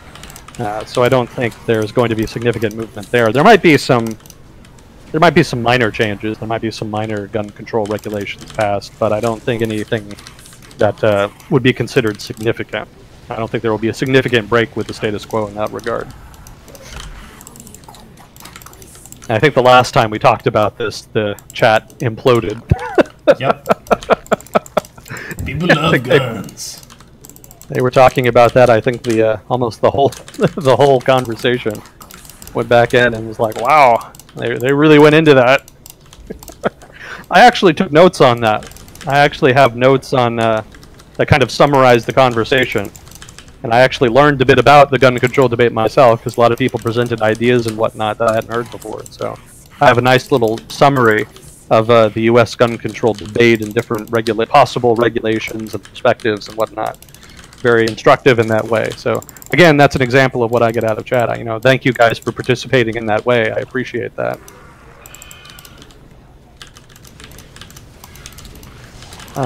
So that's a short answer to a complicated question.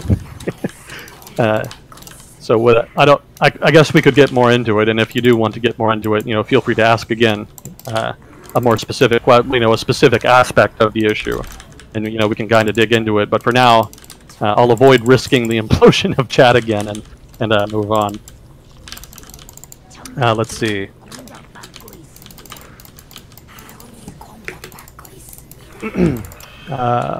Follow-up to a previous question, what do you think the economic impact of the various companies refusing to do business with the NRA will be?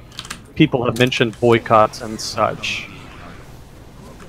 Yeah, that kind of surprised me. That was unusual. There's been a couple of companies that have broken relations with the NRA. Well, minor stuff, really. Basically, they used to give them discounts, and now they don't. Nominally, I think on the part of Delta Airlines, they did that so that they could stay impartial. That was their logic. They said that they wanted to stay impartial in the debate, and so they removed the discounts for that reason. They didn't want to be perceived as being pro-gun or pro-NRA, or anti-gun or anti-NRA. So they thought it would be better to just try not to offer discounts to anybody. Obviously, that backfired. I actually have a thing on that. Let me see. Because the state of Georgia, the Georgia legislature, actually passed a recent tax bill, and they removed fuel tax exemptions which benefited Delta Airlines, and the governor helped pass that specifically to punish them for breaking relations with the NRA. And I think he actually went so far as to demand that they restore their relations with the NRA.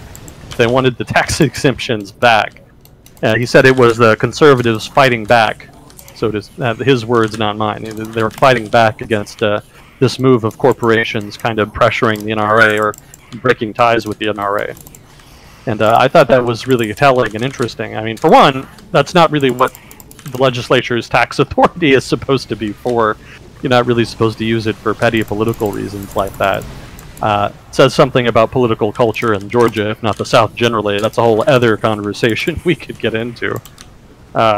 It's also not really the place of the legislature or politicians really to tell businesses who to associate with. Whether you agree with the NRA or not, I don't think it's really a good precedent for for politicians in power specifically, to be using their political power to try to pressure or punish companies for whatever position they might have in that regard. Individuals are obviously free to apply pressure if they want. That's not a big deal. But when the governor or the legislature of the state gets involved, that's a little iffy. Anyway, Southern political code, it's another conversation.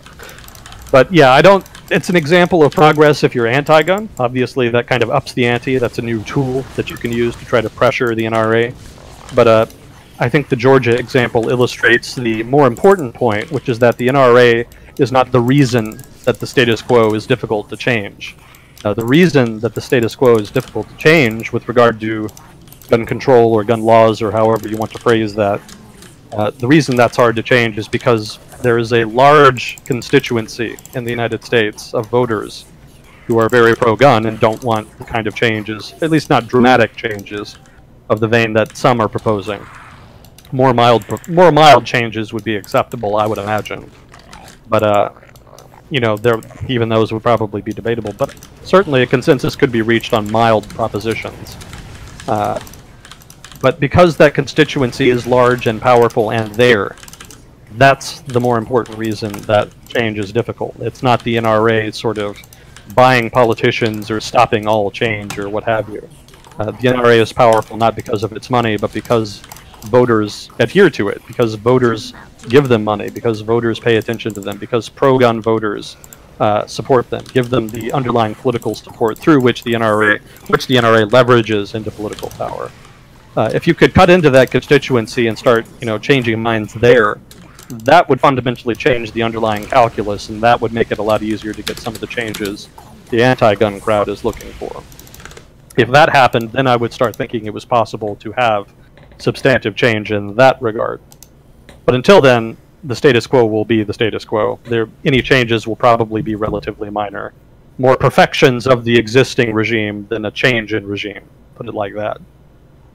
So I don't, you know, again, whether you're pro-gun or anti-gun, I don't think it's controversial to phrase things like that, I would hope. If I'm wrong, feel free to contribute in chat. I don't want to appear partial in the matter. I'm trying to make an impartial judgment of the overarching issue. I was tempted after making those notes from the chat's gun debate to just kind of review it. I won't. I'll spare that. I'll spare you listeners that, but I was kind of tempted. Was there anything that kind of jumped out at you as important or insightful that you didn't know before? Just some of the individual proposals, you know, just focusing in on like licenses for guns, for example. There's already gun licenses, but having that be a vector of control on which you could slide, sort of make more strict or less strict. I hadn't really thought in those terms before. Just little things like that. You know, I don't remember quite off the top of my head all of them. But more interesting to me was just kind of the representation of the different sides and trying to kind of tie everything together. You know, there was no consensus reached in chat, but looking at everything they discussed, it was clear that they could have constructed one. Mm-hmm. It seemed like they were kind of talking past each other a lot, and that there were a lot of propositions that probably could have had mutual agreement. And so just kind of listing the different proposals, the different vectors of potential gun control, and the different targets of gun control, because a lot of people had different ideas about what gun control was for. You know, there's gun control that's meant to ban all guns. There's gun control that's meant to lower the overall rate of gun deaths from gun violence. And then there's gun suicide. There's measures you can take to minimize lower suicide from guns, or accidents from guns, or crime from guns, or very specifically, most narrow of all, gun massacres, specifically school massacres. If you wanted to design legislation, can be designed differently depending on which of those you want to target. It would differ dramatically, in fact, and part of the reason the debate in the US kind of gets hamstrung is because people have different ideas about what gun control should target. And so somebody who assumes one thing debates with somebody who assumes another thing, and then they talk past each other and nothing ever really happened. So if you can agree before a gun debate about what specific aspect of the issue of gun violence you want to target, that would really lend itself more to a consensus, I think. And that would, because then it would be easier to kind of pick out which policies would be most relevant and most useful. Yeah, that's the process of narrowing down the range of what you're talking about, which is a key theme in poker. So one of the big discoveries I made when I was moving into poker as a full-time thing was that it's not about figuring out exactly what hand someone is holding. It's about narrowing down the range of what's going on. So for any discussion, you can think of it a similar way of you and the opponent are coming from different positions. If you can at least narrow down each other's range of what kinds of things you're looking to accomplish and what you think is right, then you can find some common ground and meet with success. Rather than necessarily needing to agree with them on every single topic and every single subset. You need some common ground to make a compromise. Yeah. Yeah, that's a good summary. That's it in a nutshell. It's a good way to put it. Yeah, some of the individual measures that came up included minimizing the availability of guns to mentally ill, stricter background check requirements, closing gun show loopholes, gun industry regulation, which you know, that itself is kind of ambiguous. There are a lot of different ways you could do that. You could do that in terms of liability for the industry, or you could do it in terms of regulating who the industry can sell to, or how the industry operates, etc. You know, although that's a whole case study in and of itself. Gun licenses and tests, there's a spectrum of how difficult or strict those are, and then mental health checks, however you want to do that, that's also somewhat ambiguous. But those are all individual vectors, so to speak, through which you could approach the problem, under which you could design individual policies. Not all of them are great, not everybody likes them, but those are different options, different approaches. And I thought it was pretty neat to kind of have one place where all of those got summarized and to kind of be able to condense them into one list like that.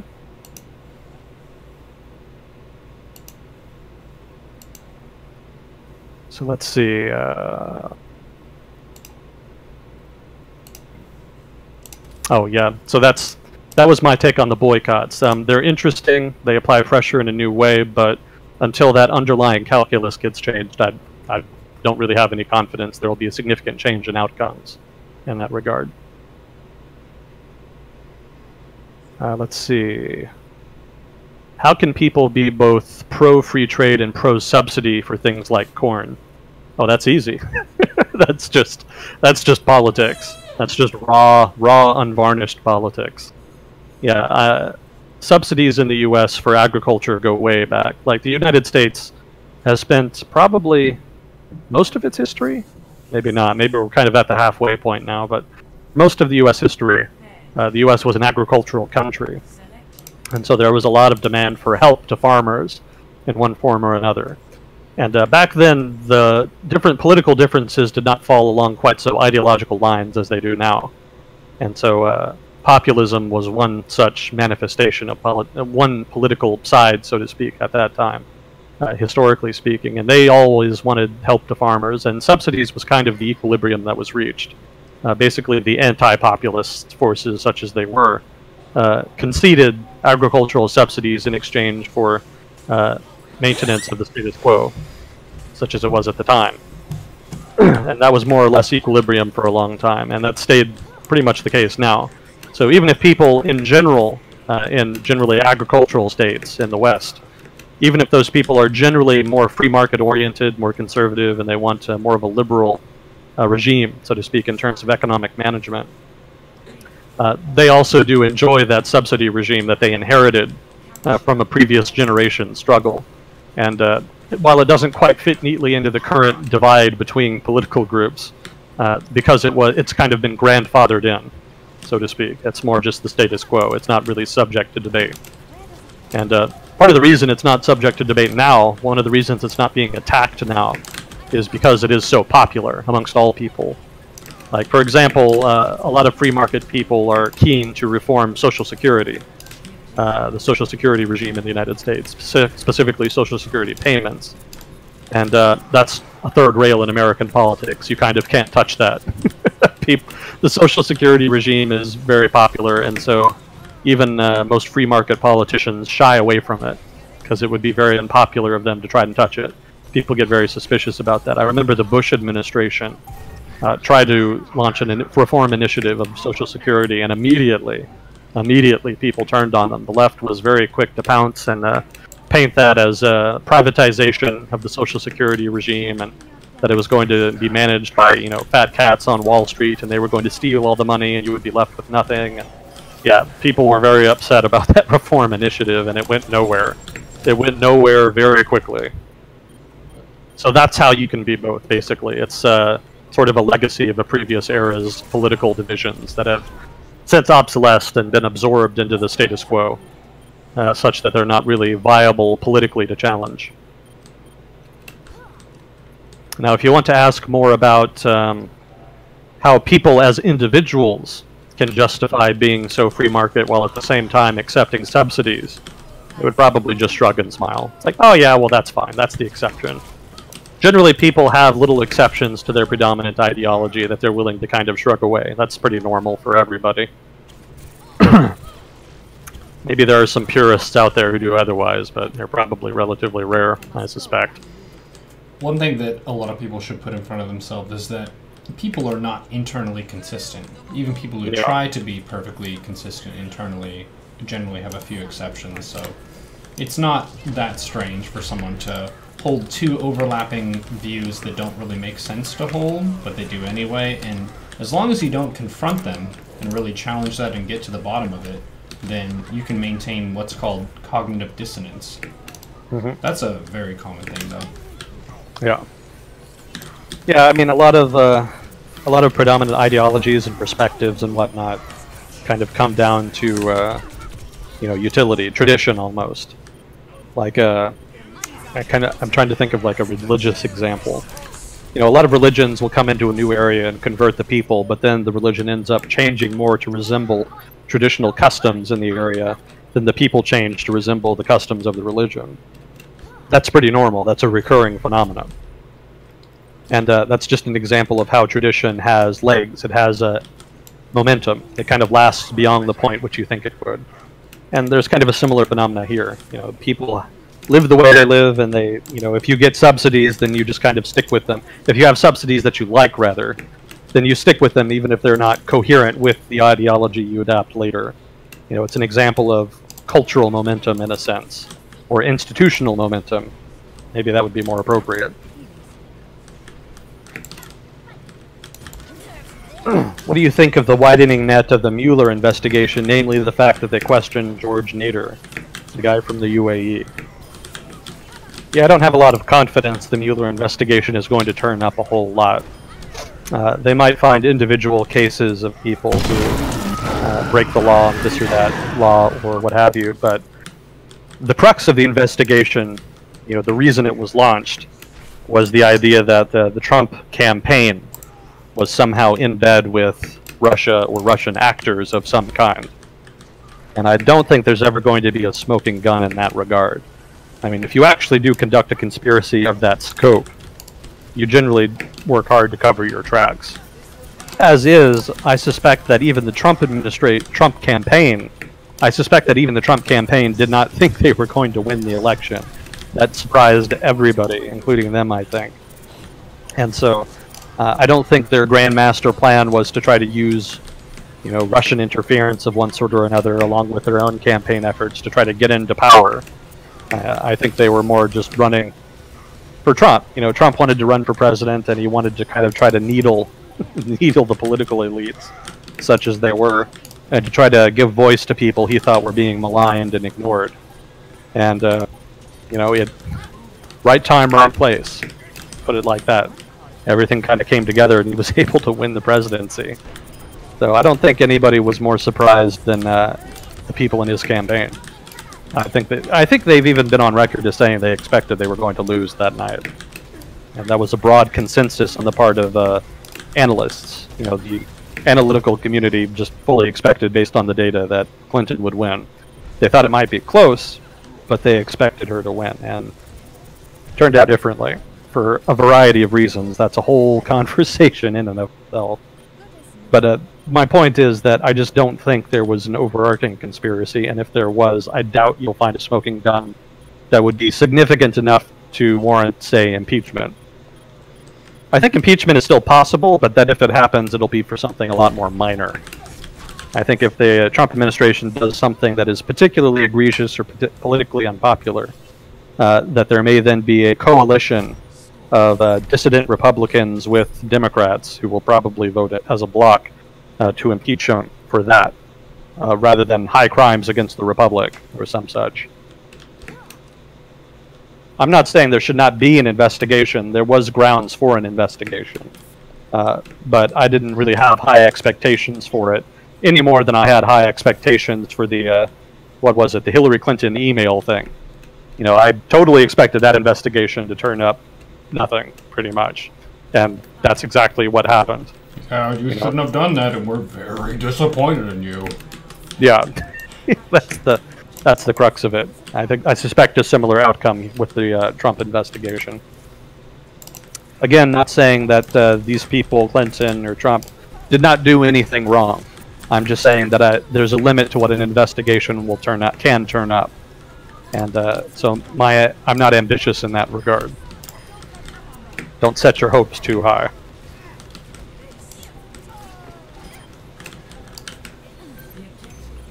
I'd be interested in hearing your opinion on universal basic income as a way to combat an increasingly automated workforce.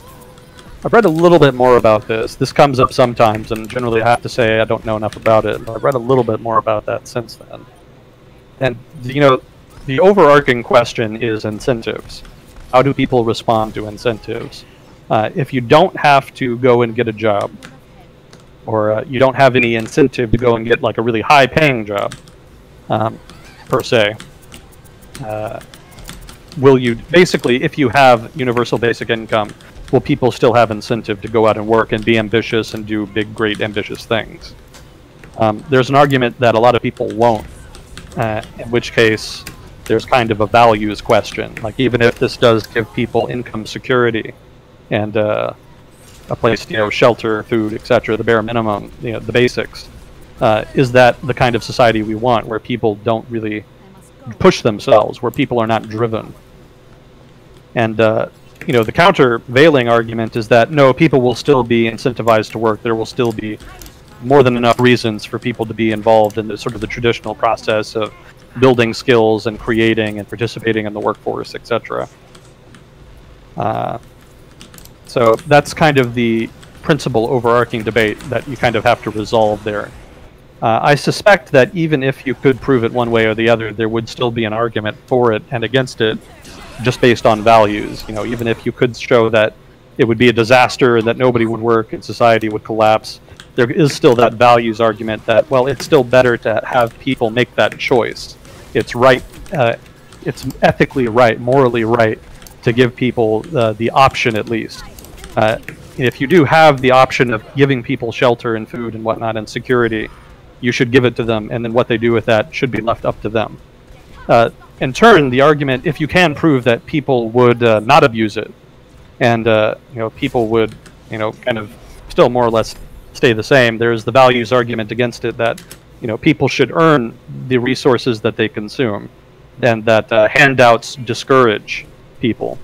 I know that ties into the incentive argument, but that's what the values argument would be in the United States anyway.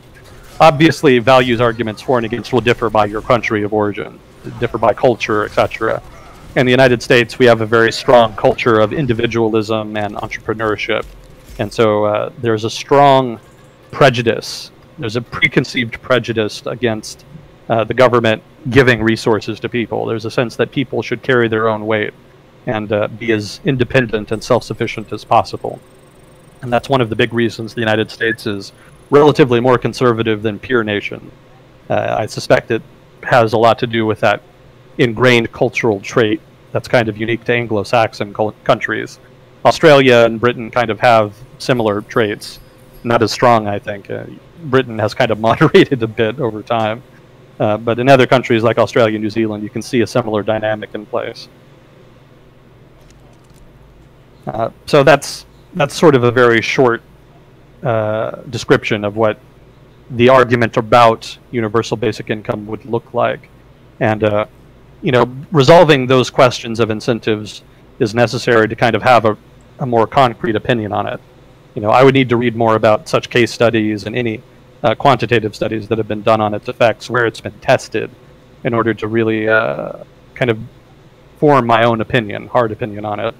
So I can't really say much more than that. One little addendum to that is considering people who are in debt already and how UBI helps them get above water, and how there are a lot of forces where if you're in debt, it's really difficult to climb out of it, as opposed to thinking about from a purely neutral stance of where you have an even and fair footing and you can work hard and climb, which I think is the American expectation of the American dream, is that you should be rewarded proportionate to your efforts. But some people, say for example a kid who grows up and their parent creates a credit card with their name on it and ruins their credit, you have to really push hard to even get to break even. So it's not a pure meritocracy in the sense that we all have the same starting line. Some people start from behind the starting line, and universal basic income would be a mitigating factor for that kind of disadvantage that some people start with. Mm-hmm. Yeah, that's a good argument for it, in favor of it. There's a... Oh god, where was it? It's on my Twitter somewhere.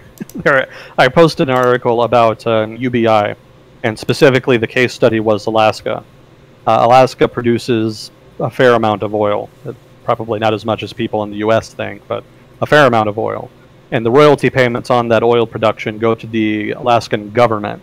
And the Alaskan government distributes those to the population. And I think it's an annual payment. I don't remember exactly if it's a monthly payment or an annual payment. Basically, you just get money for living in Alaska. You're a citizen there, and so the Alaskan government gives you your share, quote unquote, of the oil royalties. And that's sort of an existing case study for UBI. So if you're interested, you might check that out. Again, I don't know where on my Twitter or how long ago it was, but it should be floating around somewhere up there.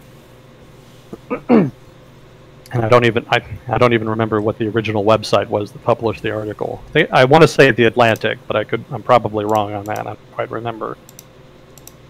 But that's the predominant case study that comes up a lot. I think there's some others, but I don't quite recall them off the top of my head. If I remember the article, they argued that the payments in Alaska did not discourage people from working, that there was no discerned effect on employment levels. So that would seem to suggest that people still had an incentive to work, and that the economy would not struggle under a UBI scheme. Another problem with UBI that was mentioned in the article, now that I think about it, was how to pay for it. In Alaska, it's paid for with oil royalties, which is not redistribution, that's just money. You know, you're getting money from production. But the rest of, if you wanted to do it on the scale of the United States as a whole, you wouldn't be able to do that. You would probably have to pay for it with taxes, which means either cutting spending in other areas and redistributing funds to the UBI fund, or it would mean just raising taxes until you had enough money to pay for it. So either of those things could have an impact on the economy themselves. So just by trying to pay for UBI, you could have then an impact on the, or just by trying to pay for UBI, just the effort itself could have an overarching impact on the economy. That would have to be taken into consideration when doing a cost-benefit analysis of UBI. So that's also another consideration. Also, if you're raising taxes, or maybe even if you're just moving funding around, paying for it through taxes is redistribution. And as we've discussed, people in the United States have a big issue with redistribution of wealth. So there would probably be a lot of political resistance in the United States to such a measure. Obviously, that wouldn't be the case in a lot of other countries. So if you're a developed country in, say, Europe, you might not have as much of a problem with it. But there would still be that issue of redistributing through taxes. There's some talk in the chat about, with UBI, what happens if some people misuse the income that they get from the government. And the analogy that comes to mind for me is, rather than immediate value of, say, this person who uses the UBI to buy more drugs for themselves, you would think about the expected value over the distribution of your population. Not just one instance that is emotionally salient, as we talked about before, of, oh, this person using their UBI check to buy drugs for themselves. Over all people who get UBI, does it stimulate your economy? Is it beneficial for your country if everyone gets it, rather than, what about these bad apples over here? It could still be a good bet for a government to take if overall it benefits the country, as opposed to each individual subset. You can't really have a widespread solution that works perfectly for everyone. It's going to work better for some people than others. Yeah. Yeah, it's I suspect the people critical are probably American, because this is a recurring theme in debates about not just UBI, but about social spending in general in the United States. People in the United States, especially conservatives, are very sensitive to the idea of having their tax money be abused by people on benefits of one sort or another. And that's actually one of the big reasons that the United States does not have as many benefits as other peer nations. There's a political resistance to that, partly because of the resistance to the possibility of money being abused in that way. The idea of benefits being bad because they could be abused is kind of a values argument more than it is like a cost-benefit analysis, but that's not a bad or good thing, that's just how it is. And a lot of politics does come down to values arguments above and beyond raw cost-benefit analysis. I would argue that's as it should be, since that's how most people end up approaching politics, whether they know it or not. If you want to make a values argument about UBI, I'm reminded of the libertarian argument, which is the libertarian argument for UBI. There's some libertarians who actually like the idea of UBI, and the libertarian argument is that you would have UBI replace all other existing benefits. So you wouldn't have unemployment benefits, you wouldn't have Social Security, etc. You would just get rid of all of that, and you would just have one flat UBI payment that would be made to everybody. And then what you did with that would be entirely on you. And so if you ended up abusing it, well, that's your right, in a sense, I guess. You would just kind of have the right to abuse it. But then, of course, the downside is that, you would be judged for that. Well, the flip side there, too, is not only are you still providing benefits and then eliminating some, you're streamlining the process where you don't necessarily need to invest as much in bureaucracy. So you don't need as many departments providing a bunch of different services. If you can just write people a check, which is a fairly simple process, you don't need a bunch of people to decide who's doing what and what services you're getting. You're just getting money. And if you use those appropriately, then you can kind of expand your growth and take care of yourself. If you fuck it up, then you're fucked. We're just writing you that flat amount, and there's no additional assistance on top of that. So I think, the libertarian side of it also means you're cutting some government agencies that wouldn't be needed anymore if people have that basic income.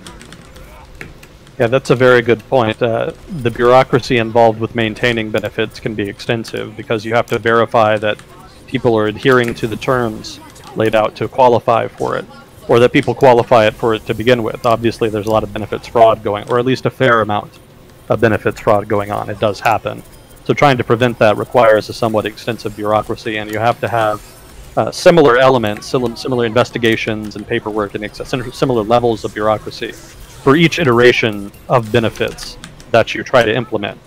All of that can be done away with if you just have not only UBI, but just a right to UBI. If there are no preconditions to receiving the payment, if you're just entitled to it one way or the other, that eliminates a significant portion of government bureaucracy.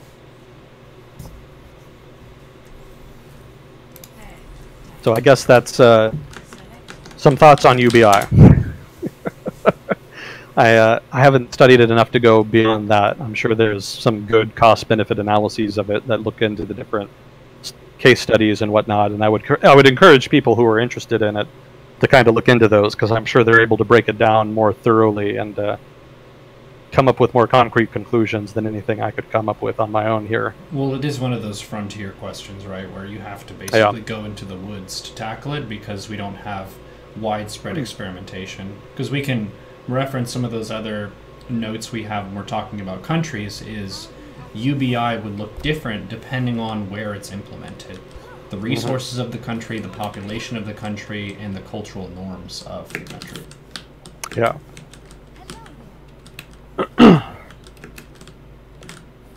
Sorry, I was distracted by the next question.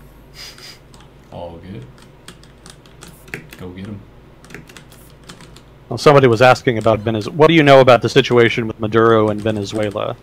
And it's been a while since we had a Venezuela question. I was trying to remember. I think it was in one of the first couple episodes. It's kind of an issue for a couple appearances straight, and then kind of nobody really talked about it anymore.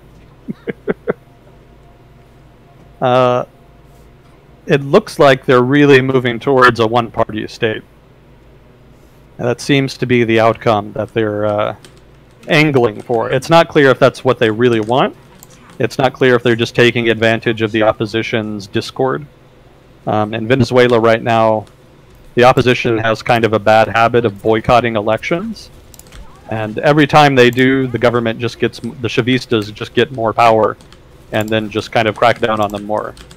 And then they just keep boycotting. I mean, it doesn't really seem to be an effective strategy. part of the problem is that the Chavistas still have a lot of support.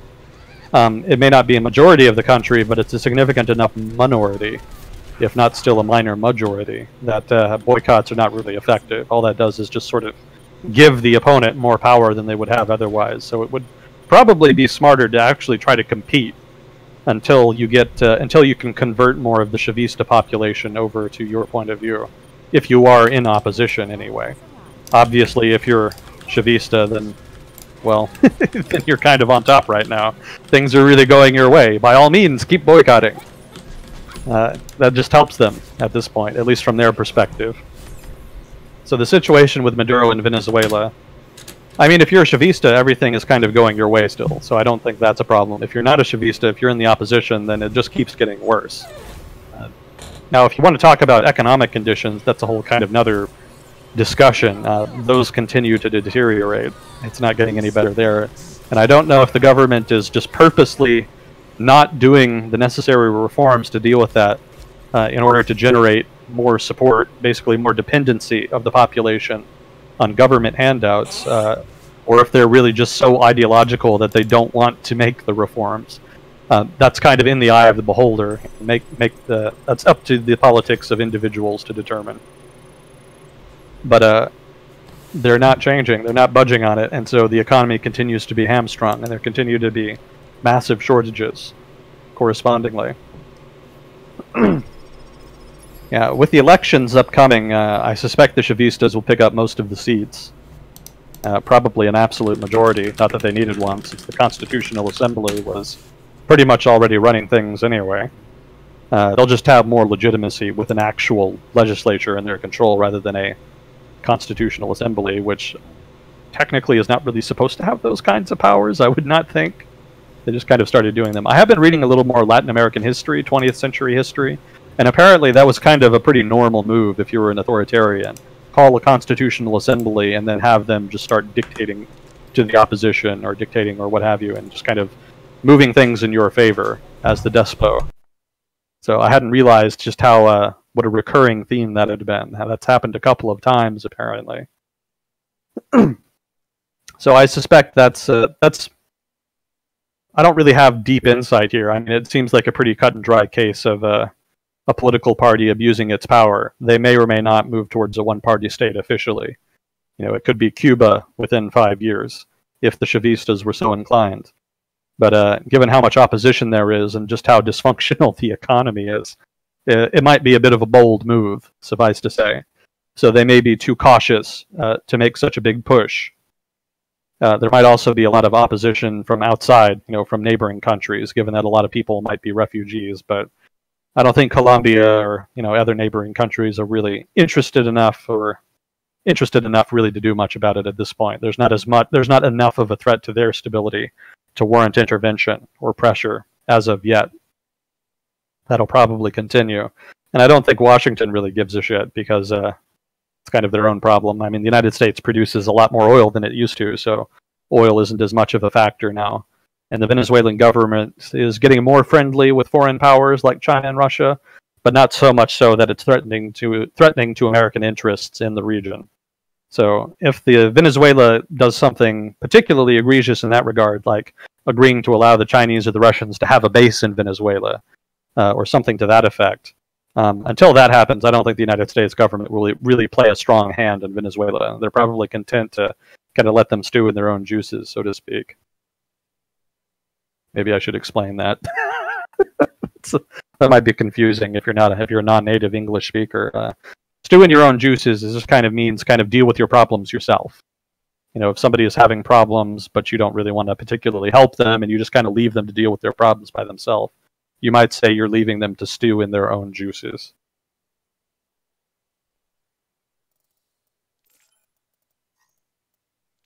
Let's see, what do you think about the State Department not using the $120 million they were given to combat Russian meddling in American elections? Yeah, I hadn't heard about that. I'd have to look that up. It's kind of an odd thing to give the State Department, because they're not generally tasked with such things. That seems more like something you would have the FBI do. So in that sense, it doesn't surprise me. The State Department as an institution is not really designed to do that. They're much more oriented on pursuing American interest in other countries rather than defending American interest within the United States. Again, that's more the purview of the FBI. So if that did in fact happen, it wouldn't surprise me if the State Department was giving the money and the task and then kind of shrugged its shoulders and said, I have no idea what the hell to do with this. Maybe if you'd given it to the NSA or the CIA or the FBI, they would have had a better idea of what to do. But as is, yeah, can't say I'm surprised. Having not read about it, I can't really make an argument one way or the other about what it might mean. I'm sure the implication being made is that the Trump administration is trying to prevent American institutions from fighting Russian meddling, such as it is. Again, having not read the article, having not read the article or other information about it, I can't make my own judgment yet. I'm skeptical off the bat, just because, again, for the aforementioned reasons, that's not really something the State Department is supposed to do. So it wouldn't surprise me, but I'll leave it at that. I don't want to bullshit my way through an answer any more than I already have. But thank you for bringing it up. I hadn't been aware of that.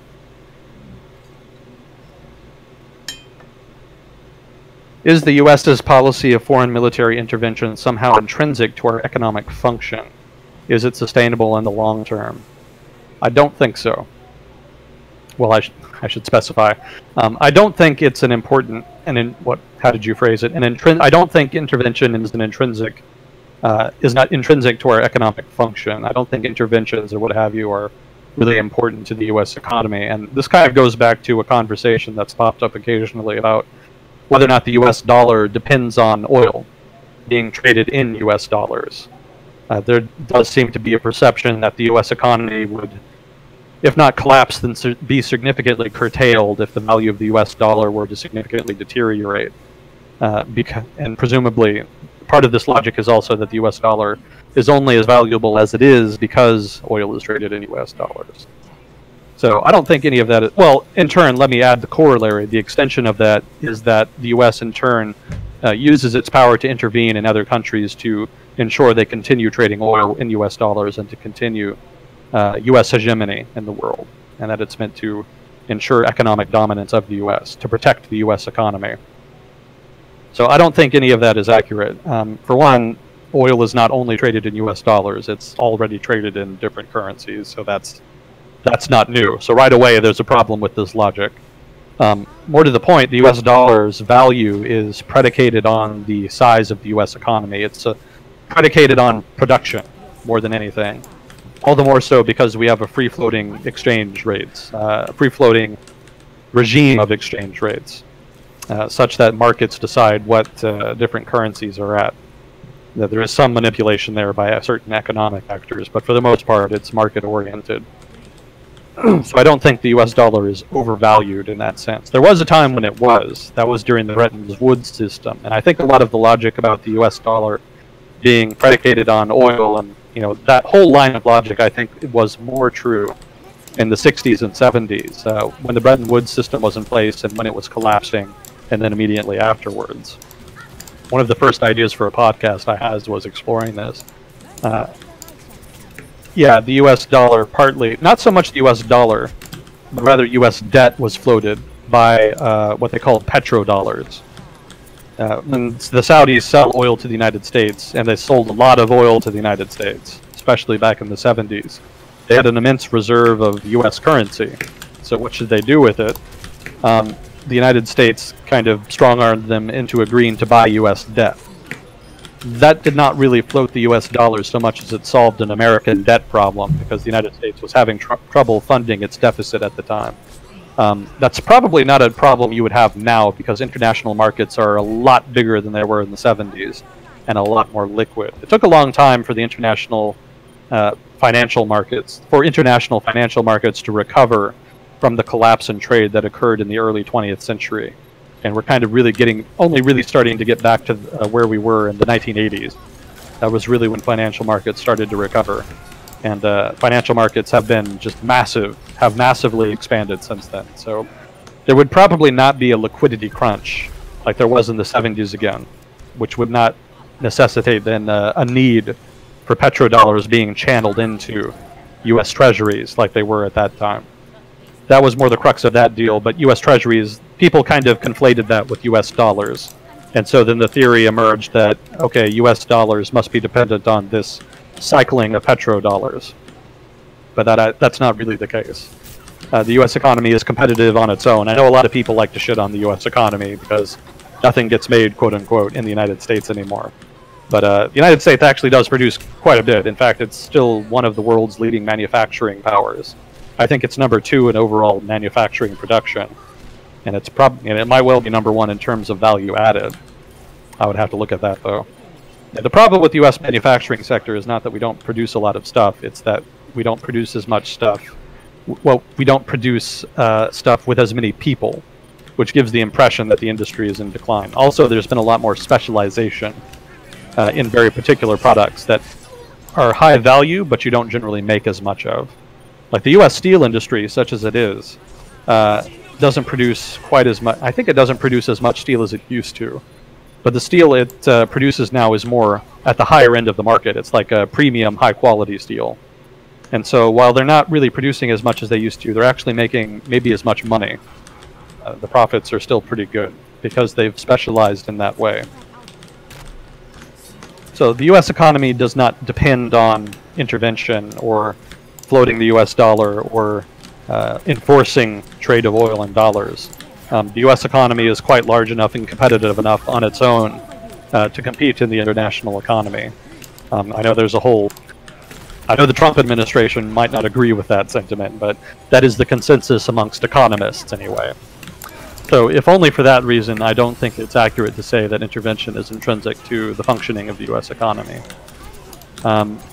As to whether or not U.S. foreign military interventions are sustainable in the long run, that just depends on what kinds of interventions they're making. I mean, the United States intervened in the affairs of Central America for a long time, and that's proven to be pretty sustainable. The United States backed off of it after the Cold War ended, but I think that was more just because, well, nobody wanted fruit that badly anymore. I mean, the United Fruit Company was kind of behind a lot of that, and once they declined in power, there wasn't really as much impetus. There were louder voices demanding the attention of the government, and they weren't really as interested in ensuring America's strategic supply of bananas from Honduras. So partly for that reason, the U.S. paid less attention to Central America after the Cold War, but also important was that there just wasn't as much strategic interest. For a long time, there was, the enforcement of the Monroe Doctrine, keeping the Europeans out of Central America.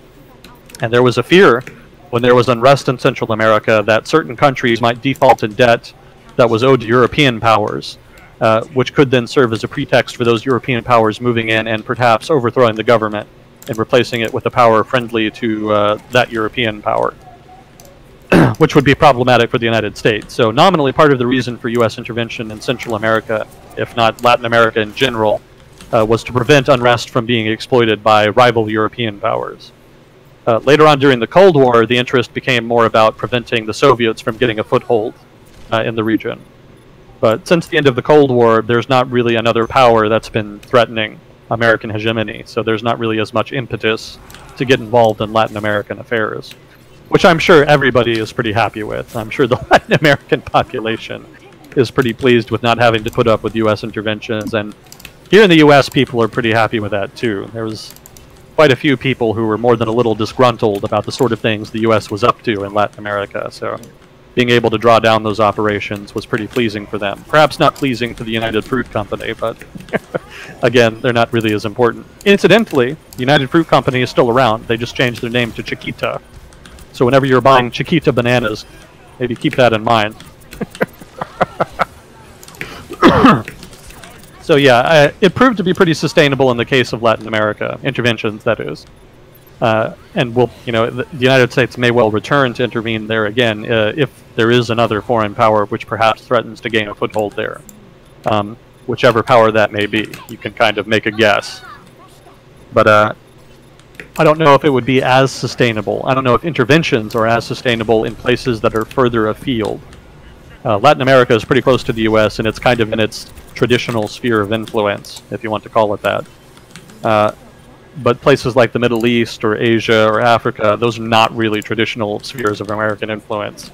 And American intervention in those places is probably not sustainable in the long run, just because it would be so expensive and require so many resources and a lot of political and diplomatic capital. That's one of the reasons I suspect the Obama administration kind of pulled back from the interventionist stance of previous administrations. There was a sense that maintaining the regime as it was, the status quo in those regions, specifically the Middle East, was becoming too costly, and that the United States would have to make some trade-offs in terms of their ambitions for the region in exchange for having a lower footprint, in exchange for needing a smaller footprint in the region that was less expensive to maintain. So probably not sustainable there, but the U.S. government has been taking measures to address that, which I suppose supports the argument then that it's not sustainable. But more so in places that are closer to home, like, say, Latin America. That's, it would not be hard to exert influence there. So I guess you could say it just depends on the region in question. Let's put it like that. We can relate it to StarCraft pretty easily in that the further away your target is, the more you have to invest to get there, assuming you don't have teleportation. Yeah. Yeah, that's it in a nutshell. Function of distance. Y equals function of distance. Is there a global bank of good governance practices, a sort of repository of measures of effects and effectiveness of various policies? Not that I know of, but it's a major area of study for political scientists, so I'm sure there's a major literature on best practices in good governance. And I'm sure there's any number of NGOs that specialize in it. There's probably one per country, even, advocating for policies of good governance. So if you're interested, I would encourage you to check some of those out. There's a lot that focus on individual issues rather than just good governance in general. But I'm sure that there's some literature out there, that maybe a literature review, which summarizes best practices in a variety of different policy areas. Again, government is involved in so many things and so many different issues and so many different policies. It's hard to kind of aggregate them all policy practices under one umbrella. I mean, good governance, that's kind of a category, but the different implementations of it are so broad and varied. If you tried to aggregate them all together, you would probably end up with a massive 10,000-page tome of a book. You would really need to kind of break it off into more manageable chunks to focus on individual policies. That's probably more reasonable, I think. Could probably do better there in that regard. But no, I don't think there's any global, no single source you could kind of go to.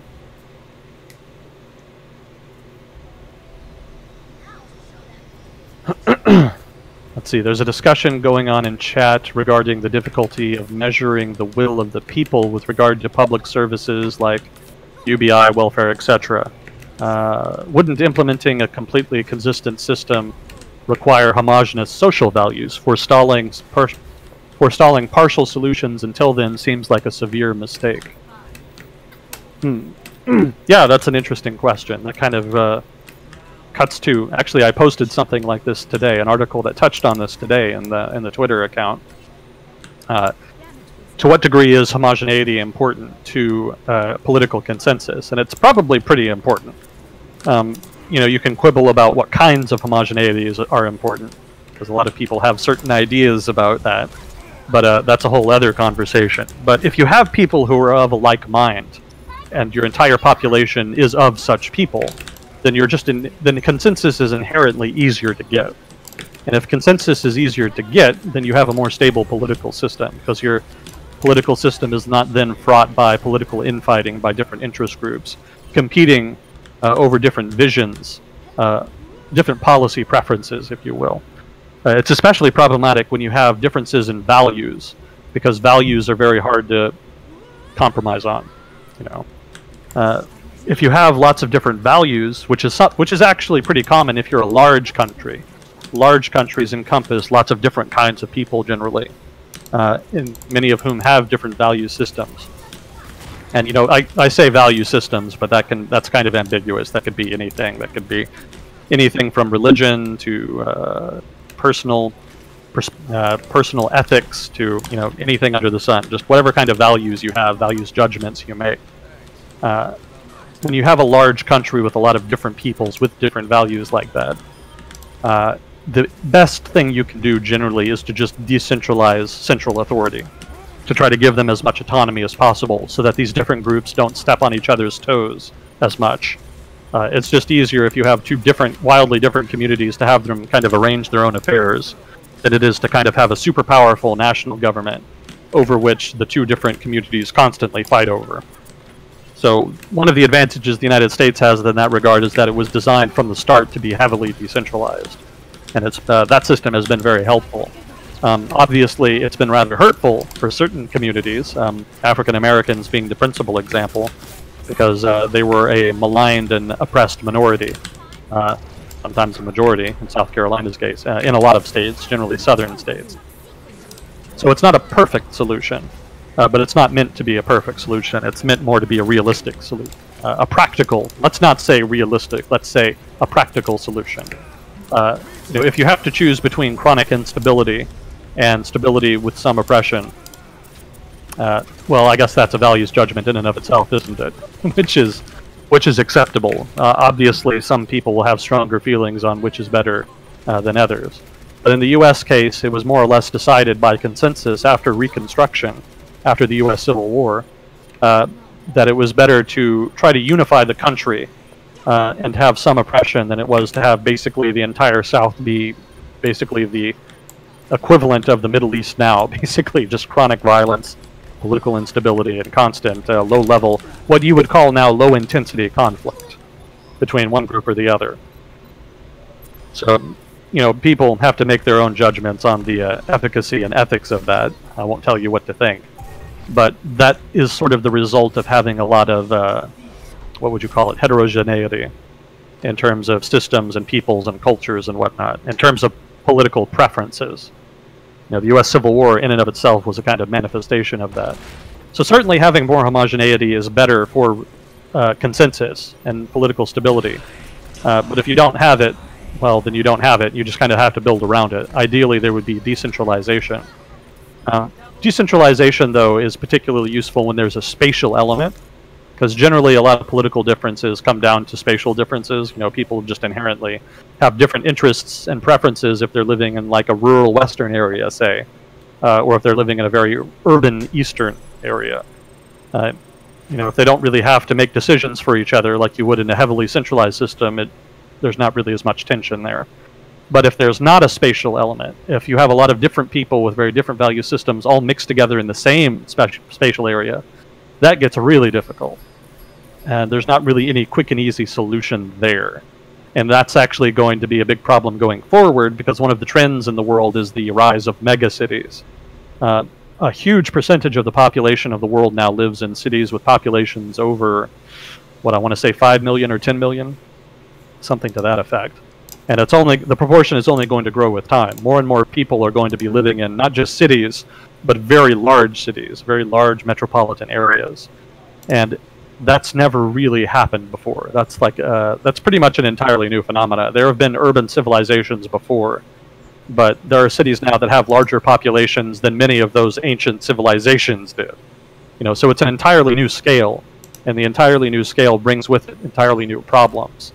And we don't really have solutions to those yet. And they're only going to get worse with time, and will continue to do so until we innovate some solutions. So it'll be interesting to see how that develops going forward.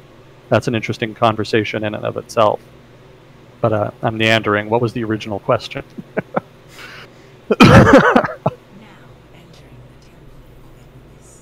Where was it? I like pulling some basic trend from a big meandering kind of answer like that, where you could say, as a population gets sufficiently diverse, it becomes more and more difficult to establish consensus, which means that partial solutions are going to be the solutions that you usually get, as opposed to complete ones. Okay, yeah. No, that's a good point. I mean, you do need something to kind of tide the society over until there is something resembling a mutually acceptable solution. So in that sense, partial solutions would be helpful. Part of the issue there is, though, the issues in question are generally so controversial that it's very difficult to agree on partial solutions. Full solutions even more difficult to reach, but even partial solutions are generally difficult. So it just kind of depends on what kinds of partial solutions you're talking about.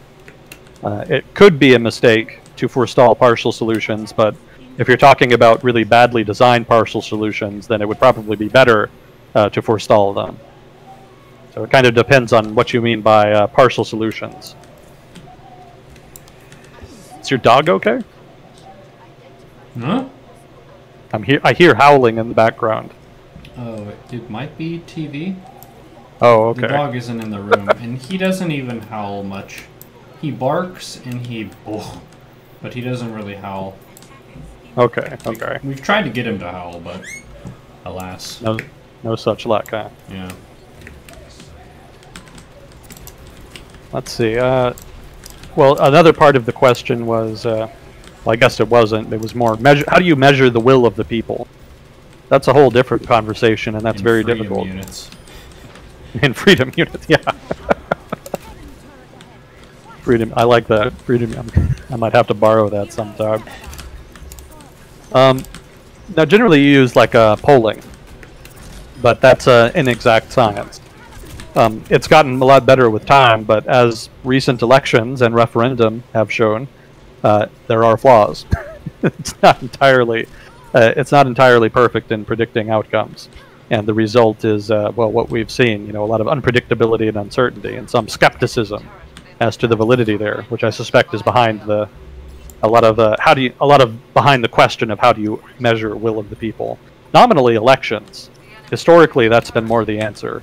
You have elections, and then by the results of those elections, you kind of infer the policy preferences of the larger body of the population. But even that is an inexact science. And there's a lot of different electoral systems that have varying degrees of representativeness, so to speak.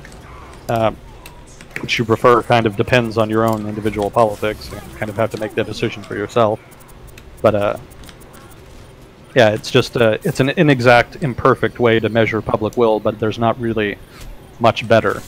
You could say you could do it online, but not everybody has access to the internet, and even the people who do. Well, some people have access to the internet and have more knowledge of how it works, and who could perhaps abuse the internet if you tried to use a system that was dependent on the internet, that was net-centric, if you will. So that may not be a great solution either. In general, I suspect the best solution to sound like a broken record, I say this a lot, but decentralization. If you don't have as much central authority, then you don't have as much to fight about. If you can give local communities, cities, or even more local than that, or even individuals, the more discretionary power you can give them, in general, the less political difficulties you have. Obviously, there are caveats there. Again, the aforementioned conversation about megacities and the problems therein. But yeah, in general, having a decentralized system minimizes the need to have an extremely representative political system, and in that way, you're able to kind of minimize conflict and ensure political stability. This is kind of a subjective conversation in a way, so there are probably a lot of different opinions. So feel free to contribute in chat in that vein, because I would be interested to see how people feel about that.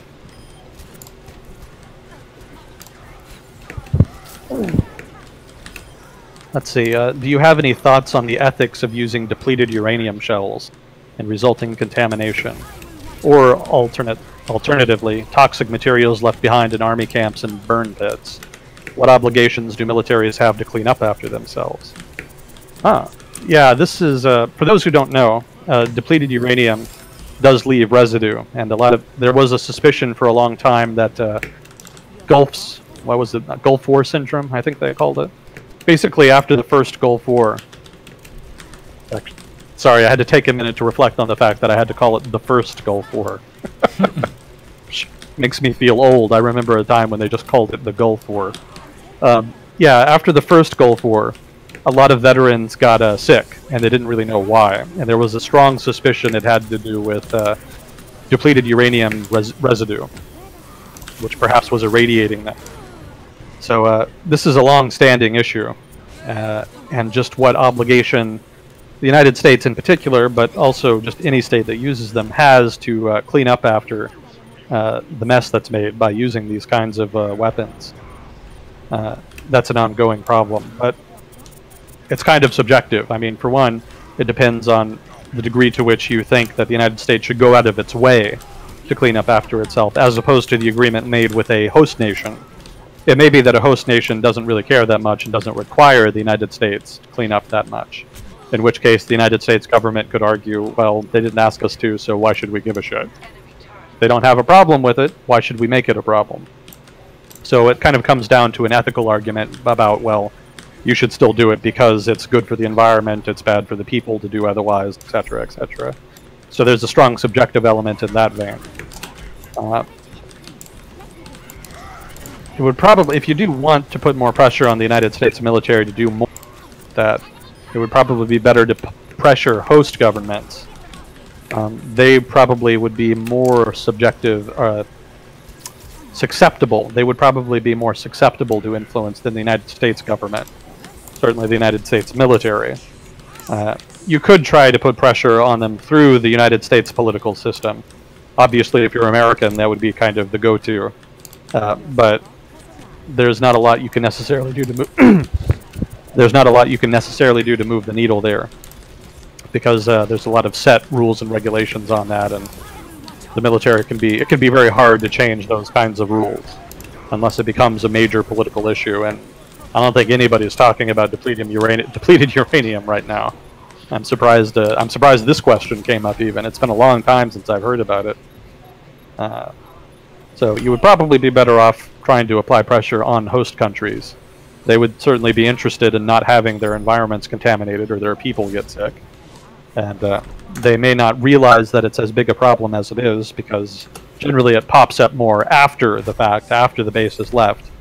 Generally there's not a whole lot of foreigners milling around contaminated sites while the US military is there, because generally they try to contain it while the base is in operation. That's my understanding. If somebody has more experience there, please contribute in chat in that regard. But yeah, I guess I just don't have a whole lot to add here because it is so subjective. That's more individual opinion. Do states have an obligation to clean up after themselves? Well, if there's an agreement that doesn't require them to, why should they? So it kind of gets into the ethical realm.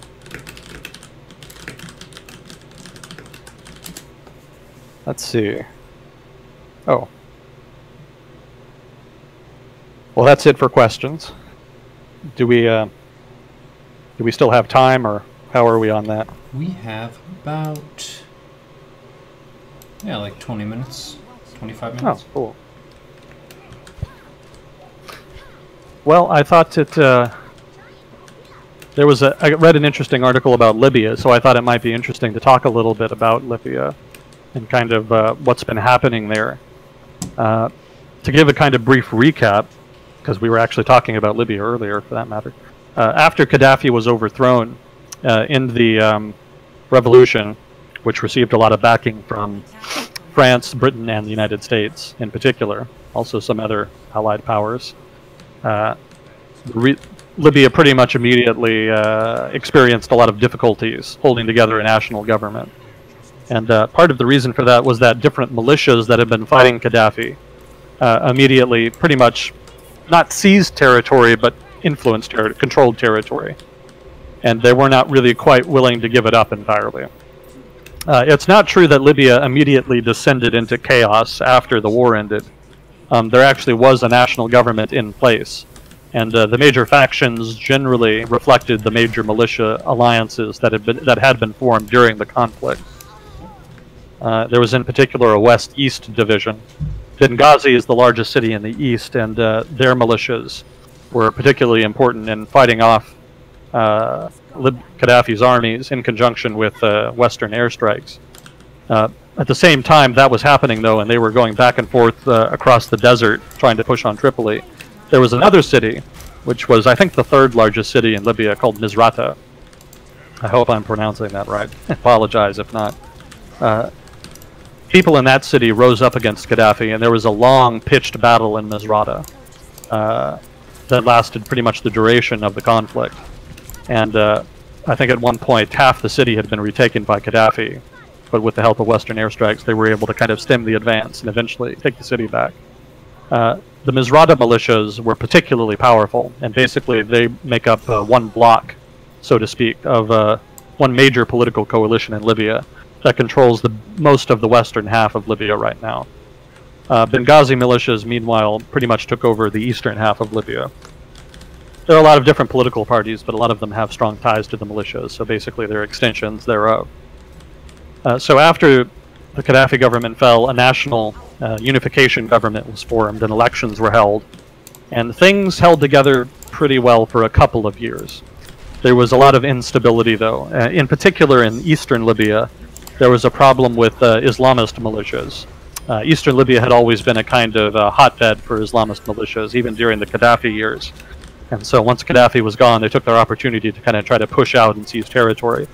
These were not Islamic State people. The Islamic State was not really around at this time. They kind of came in later, and were not really even all that significant even then. We'll kind of get to that in a minute. But the eastern half of Libya saw a lot of fighting after the war ended between Islamist militias and the more secular militias that had formed in Benghazi. And as a result, Benghazi became a very violent place. And you know, anybody in the United States probably remembers the famous Benghazi scandal, in which a U.S. diplomat and some of his people in Benghazi were killed by a mob, an Islamist mob, basically. Depending on who you talk to, it was either a response to a video that had been released in the United States that was considered offensive. There were a lot of protests around the Muslim world after that was released. Some people assert that. Some people assert that it was a terrorist attack that the government tried to cover up. Probably it was something in between, because it was a radical group that did it. And they had been planning an attack for a while, from what I read. And they just kind of took the opportunity to do it during the protests. Either during the protest, or they just cited the video as pretext to go in and launch the attack on what was a very poorly... It was a badly kept secret in Benghazi that the CIA was operating in this particular area, so they kind of knew exactly where to go. Unfortunately, the United States, after that incident, basically left Libya and stopped kind of helping the Libyan government. There was relatively little interaction there. There had always been very little enthusiasm on the part of the Obama administration to get involved to begin with. So once that happened and there was a significant political cost incurred, they took a hands-off approach. And there was also an attitude in Washington that it was mostly a British and French idea to begin with, so it really should be them who took the lead in rebuilding Libya, which of course they subsequently did not, which earned them a reprimand after Obama left office. I remember there being some angst and consternation on the part of Paris and London after he made those comments. But regardless, Libya did not really get a lot of help after the war and when it was rebuilding. And so a lot of these conflicts kind of dragged out unnecessarily, specifically the fighting in eastern Libya between the secular and Islamist militias.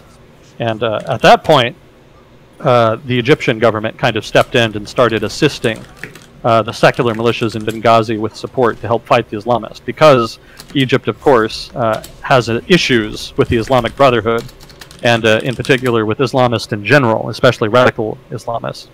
So they did not want an unstable country on their western border. Libya is on Egypt's western border. They did not want an unstable country on their western border, and they certainly did not want jihadist militias taking root. So they took the opportunity to start propping up those eastern militias.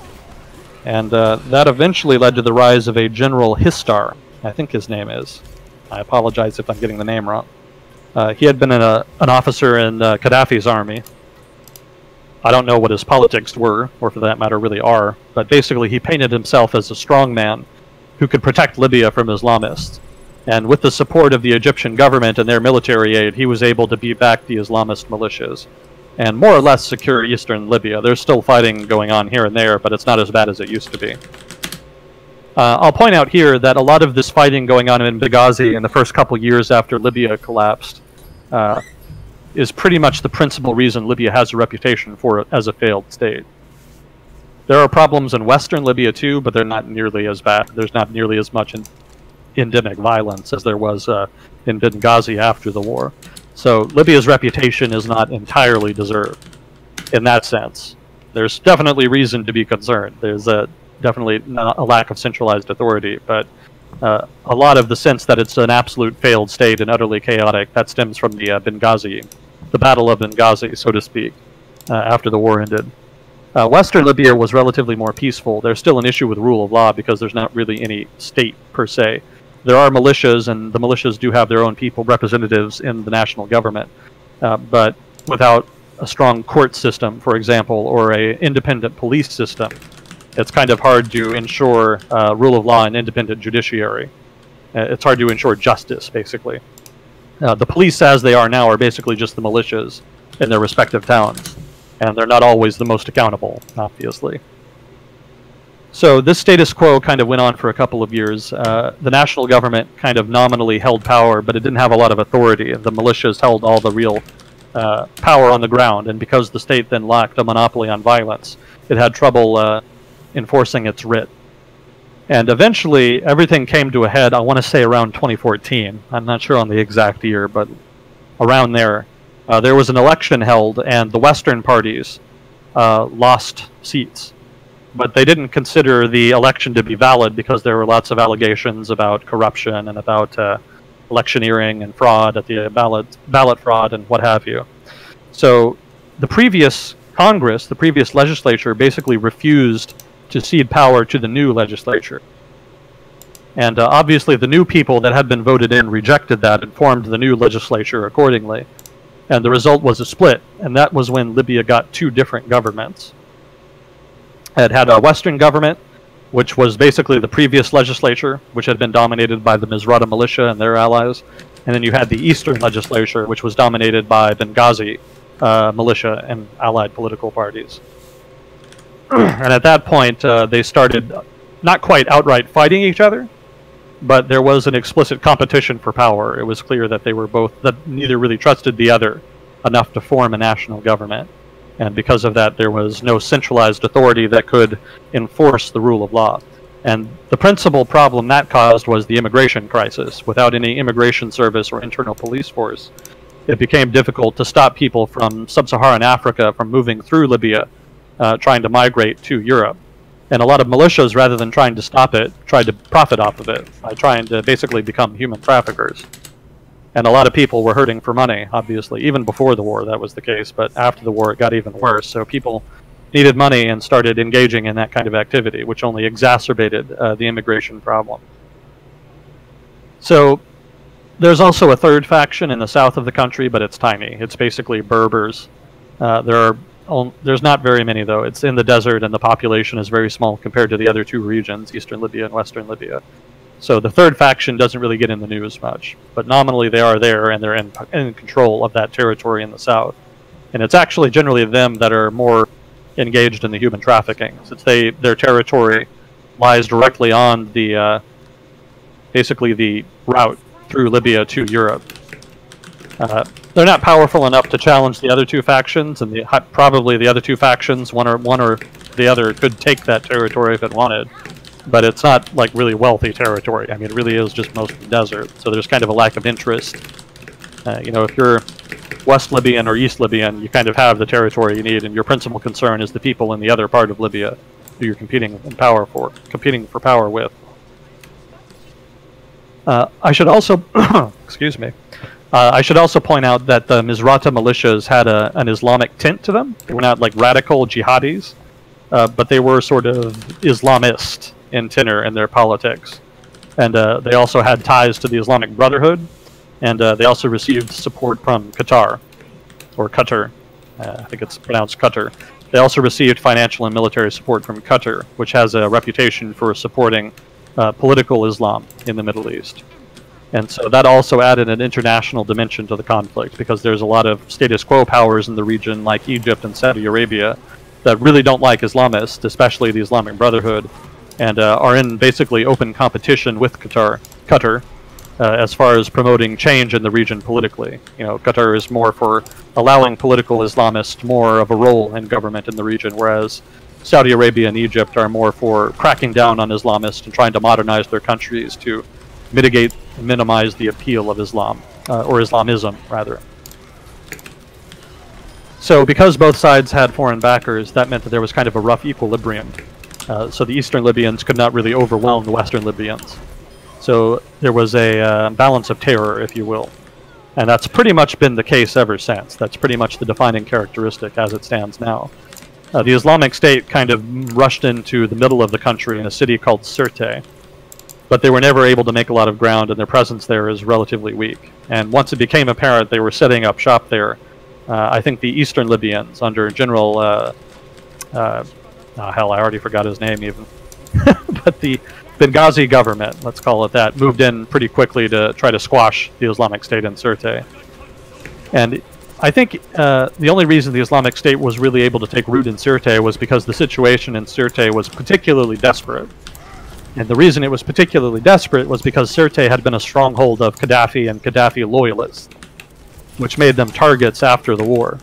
Basically, militias from other parts of the country saw Sirte as sort of a collaborationist city. And so they moved in over the course of the war and after and kind of did a lot of very cruel things to the local population. So that mitigated the legitimacy of the new government, such as it was after the war ended, in the eyes of the people of Sirte, and it probably radicalized them and made them more receptive to a foreign protector like the Islamic State, as extreme as they may have been. That problem continues today. The people of Sirte are still not in a great position, especially after yet another invasion by the Benghazi government trying to crack down on the Islamic State. So that situation probably is not going to improve in the near future. That'll probably take a while to unwind.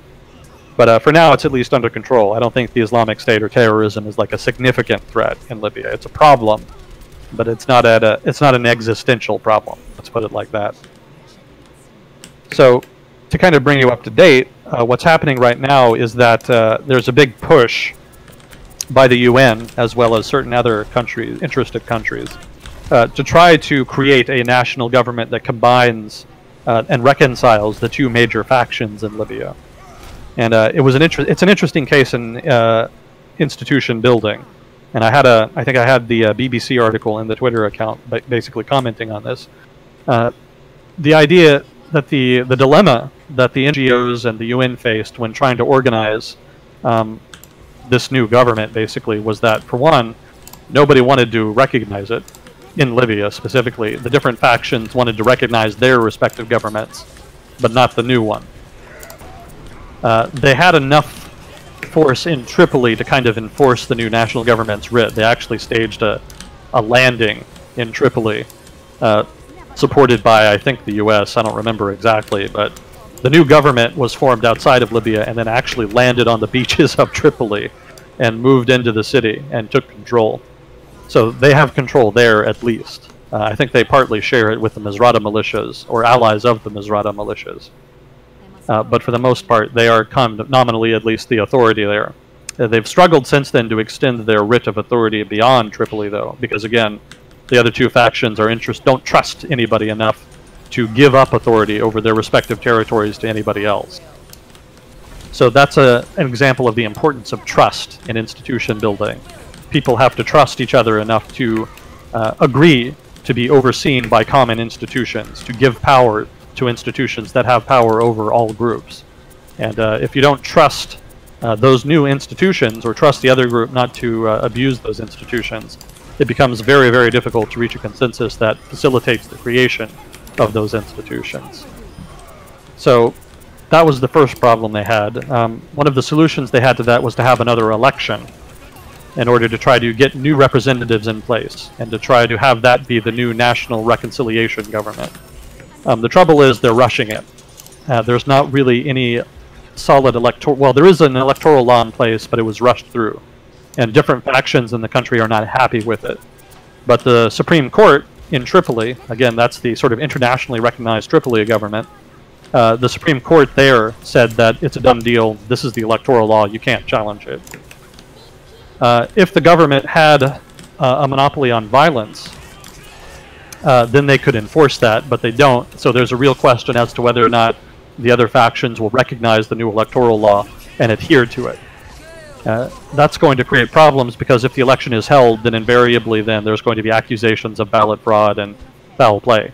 And so then neither faction, lacking trust already, will trust the election results and will then be reluctant to recognize the legitimacy of the new national government or to recognize its authority over them.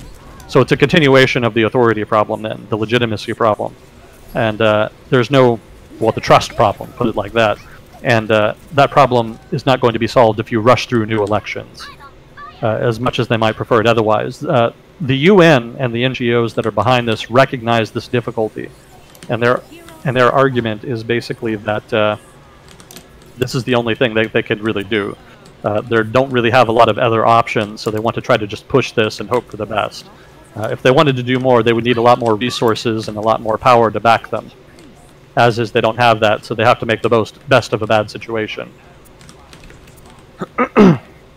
So basically, at this point, the elections will be symbolic.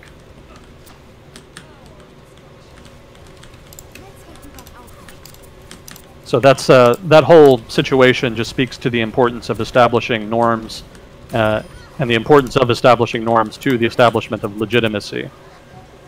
It doesn't matter how well the government overall is designed, it's going to be a paper tiger without legitimacy. Real power will remain with the respective militias and their allied and their respective coalitions. Paper tiger is something I've not heard before. What is it? Paper tiger, that's like someone who pretends to be powerful but actually is not. You know, you might think it's powerful because it's a tiger, but it's made of paper, so actually it's not powerful at all. Gotcha. So let's see, I think there was a couple more questions. Take a look.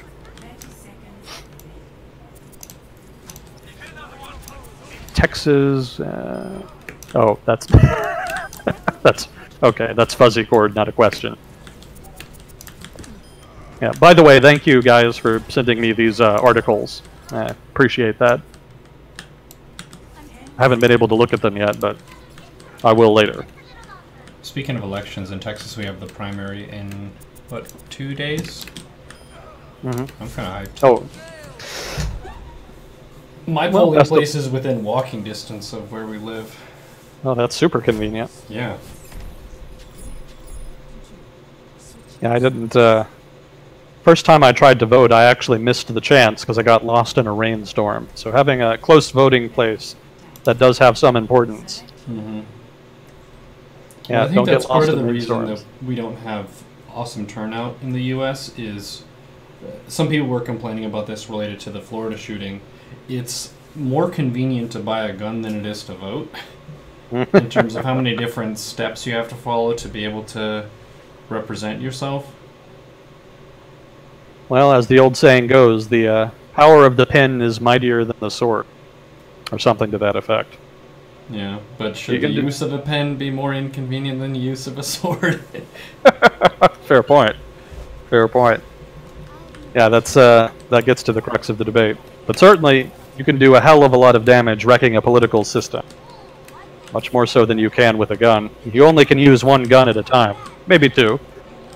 If you're really good. But if you take power, then you can end up with a rather few more than that. Rather more than that. And that can do a lot of damage. But certainly there is a debate to be had in terms of gun control. I don't deny that. Or gun policy. Let's put it like gun policy. Gun control, the phrase gun control triggers some people. So let's say gun policy.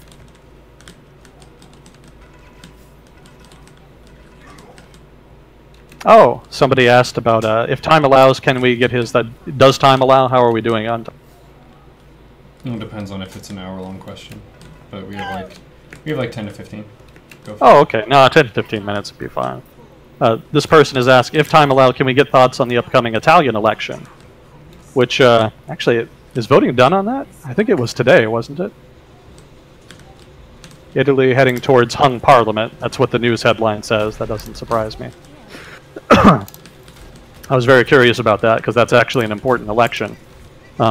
So Italy is having an election right now as we speak, and it's a very important election because it's going to kind of determine the distribution of power within the European Union, and it's another battle sort of in this ongoing struggle between populists and liberals within Europe. Again, for you Americans, that's classical liberalism, liberals in that vein.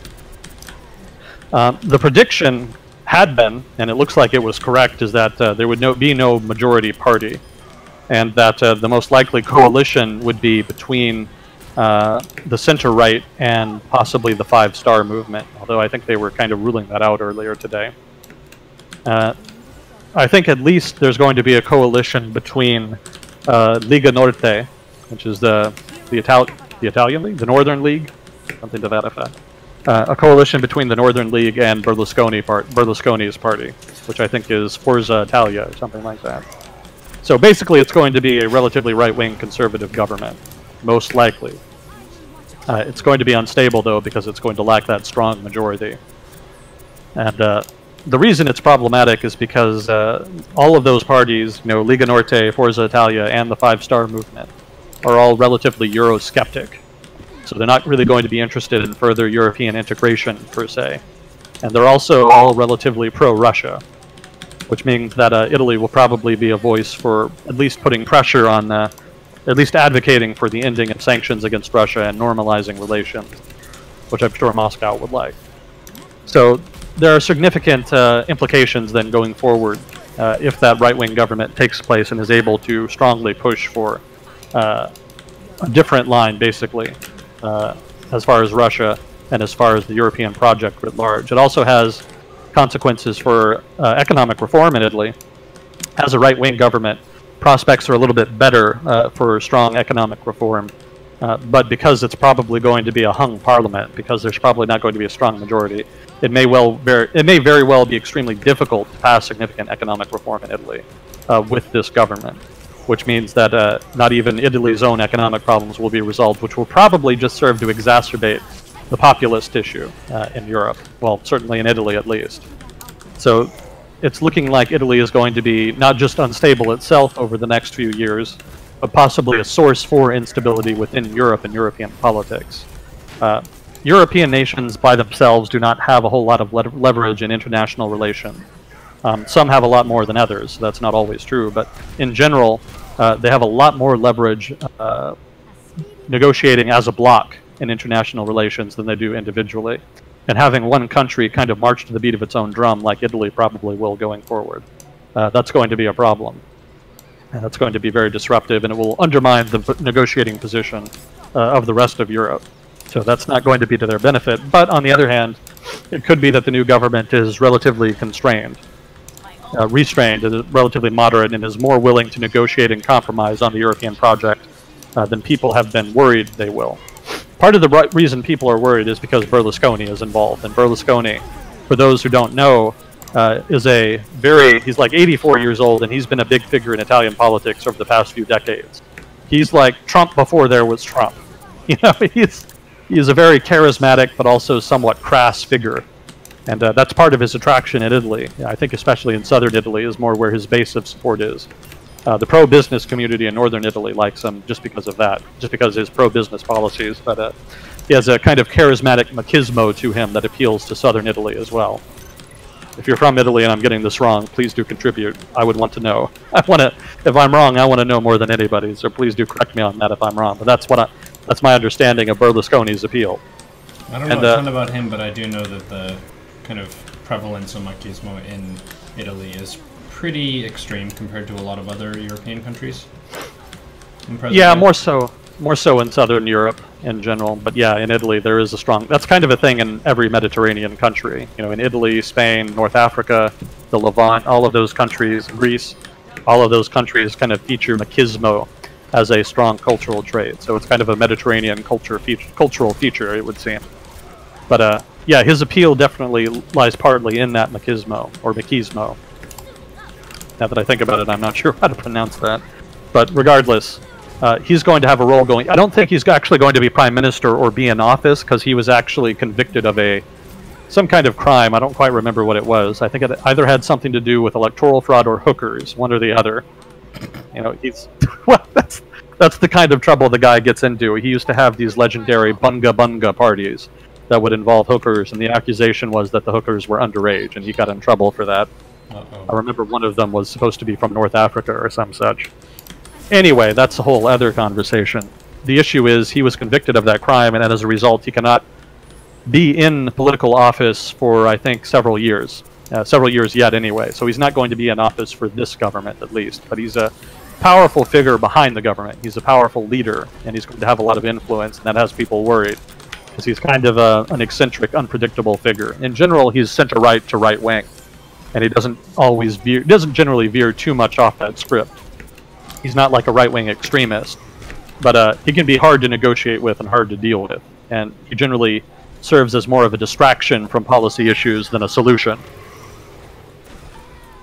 So the outlook is not great, but there's at least some hope. There's potential, anyway.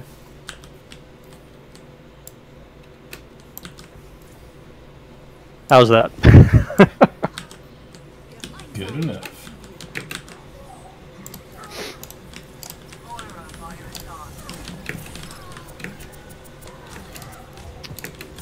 Did you want to finish that Overwatch game, or are we pretty good? We've got like 5 minutes. Yeah. Oh, okay. Let's see. Italy elections, we got that. Oh, there was some Brazil news that I thought was interesting. They in Brazil, they had a policy change. Basically, they had in place a policy that required people who owned land, I think specifically in the Amazon, or in land that had been Amazon rainforest anyway. They had a policy in place in which you were required to maintain a certain percentage of your land as forested land, instead of just, cutting it all down. And there's a new law that was passed that liberalized that requirement, that softened that requirement. Basically, you need a smaller percentage of your land to remain forested, so that you can cultivate more. And the gist of the change was to induce production, to induce economic activity, by allowing producers more access to their land. Another aspect was allowing amnesty for landowners who illegally cut down trees before 2008. That's meant to add more certainty, to remove uncertainty from the market, so that people who have done that will feel more confident investing in their land without fear of future consequence from the illegal deforestation. Again, the benefit here is economic activity. The Temer administration is trying really hard to push economic development and growth in Brazil, all the more important because the economy has been slowing down with the downturn in commodities. So that's part of that reform effort, but then the cost is the moral hazard, and this is what the environmental critics of the policy have been focusing on. It creates a moral hazard wherein you can where people probably won't really necessarily care about how much they deforest their land because they think that eventually they'll get an amnesty. They think this sets a precedent that will encourage further illegal deforestation. And there is some merit to that argument. That is certainly the issue with amnesties in general. But I think the issue there is also part of the problem here, though, for environmentalists, if not the overarching policy. Well, the perspective outside Brazil is that it's environmentalist versus free market people, that it's environmentalist versus the wood industry. But really, in Brazil, politics about land and development are more about poverty, generally. If you're from Brazil, please correct me if I'm wrong on this. I would welcome criticism on that. But my understanding is that land politics in Brazil and forestation politics is more about poverty, because settling the land in the interior of the country, the settlement of land in the interior of the country has served as a valve, a sort of release valve for people who are kind of stuck in poverty on the coastal regions in the east of the country. They have the option, if they can save up enough money, to kind of go into the interior, set up a farm, and kind of become self-sufficient. And so, because of that, environmental concerns generally are secondary to the concerns of those peasants, basically, those poor people who are trying to settle in the region. That's not to say there are not a lot of large landowners in Brazil who, kind of monopolize a lot of the land, maybe even buy a lot of it and then just don't use it, just want to speculate on it. But there's also a lot of people who settle out there who are just very poor and looking for opportunity, and it's very hard to argue against those people. So it's not purely about environmentalism. There is an aspect of economic development to that debate that I think is important, that is sometimes missed by outside observers who are principally more concerned with the health of the Amazon rainforest.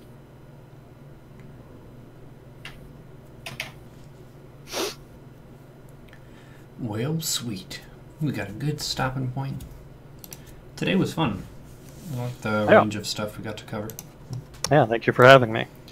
Fuzzy Cord, thanks so much for handling the questions. We got some nice donations during today's Agent Smith time as well.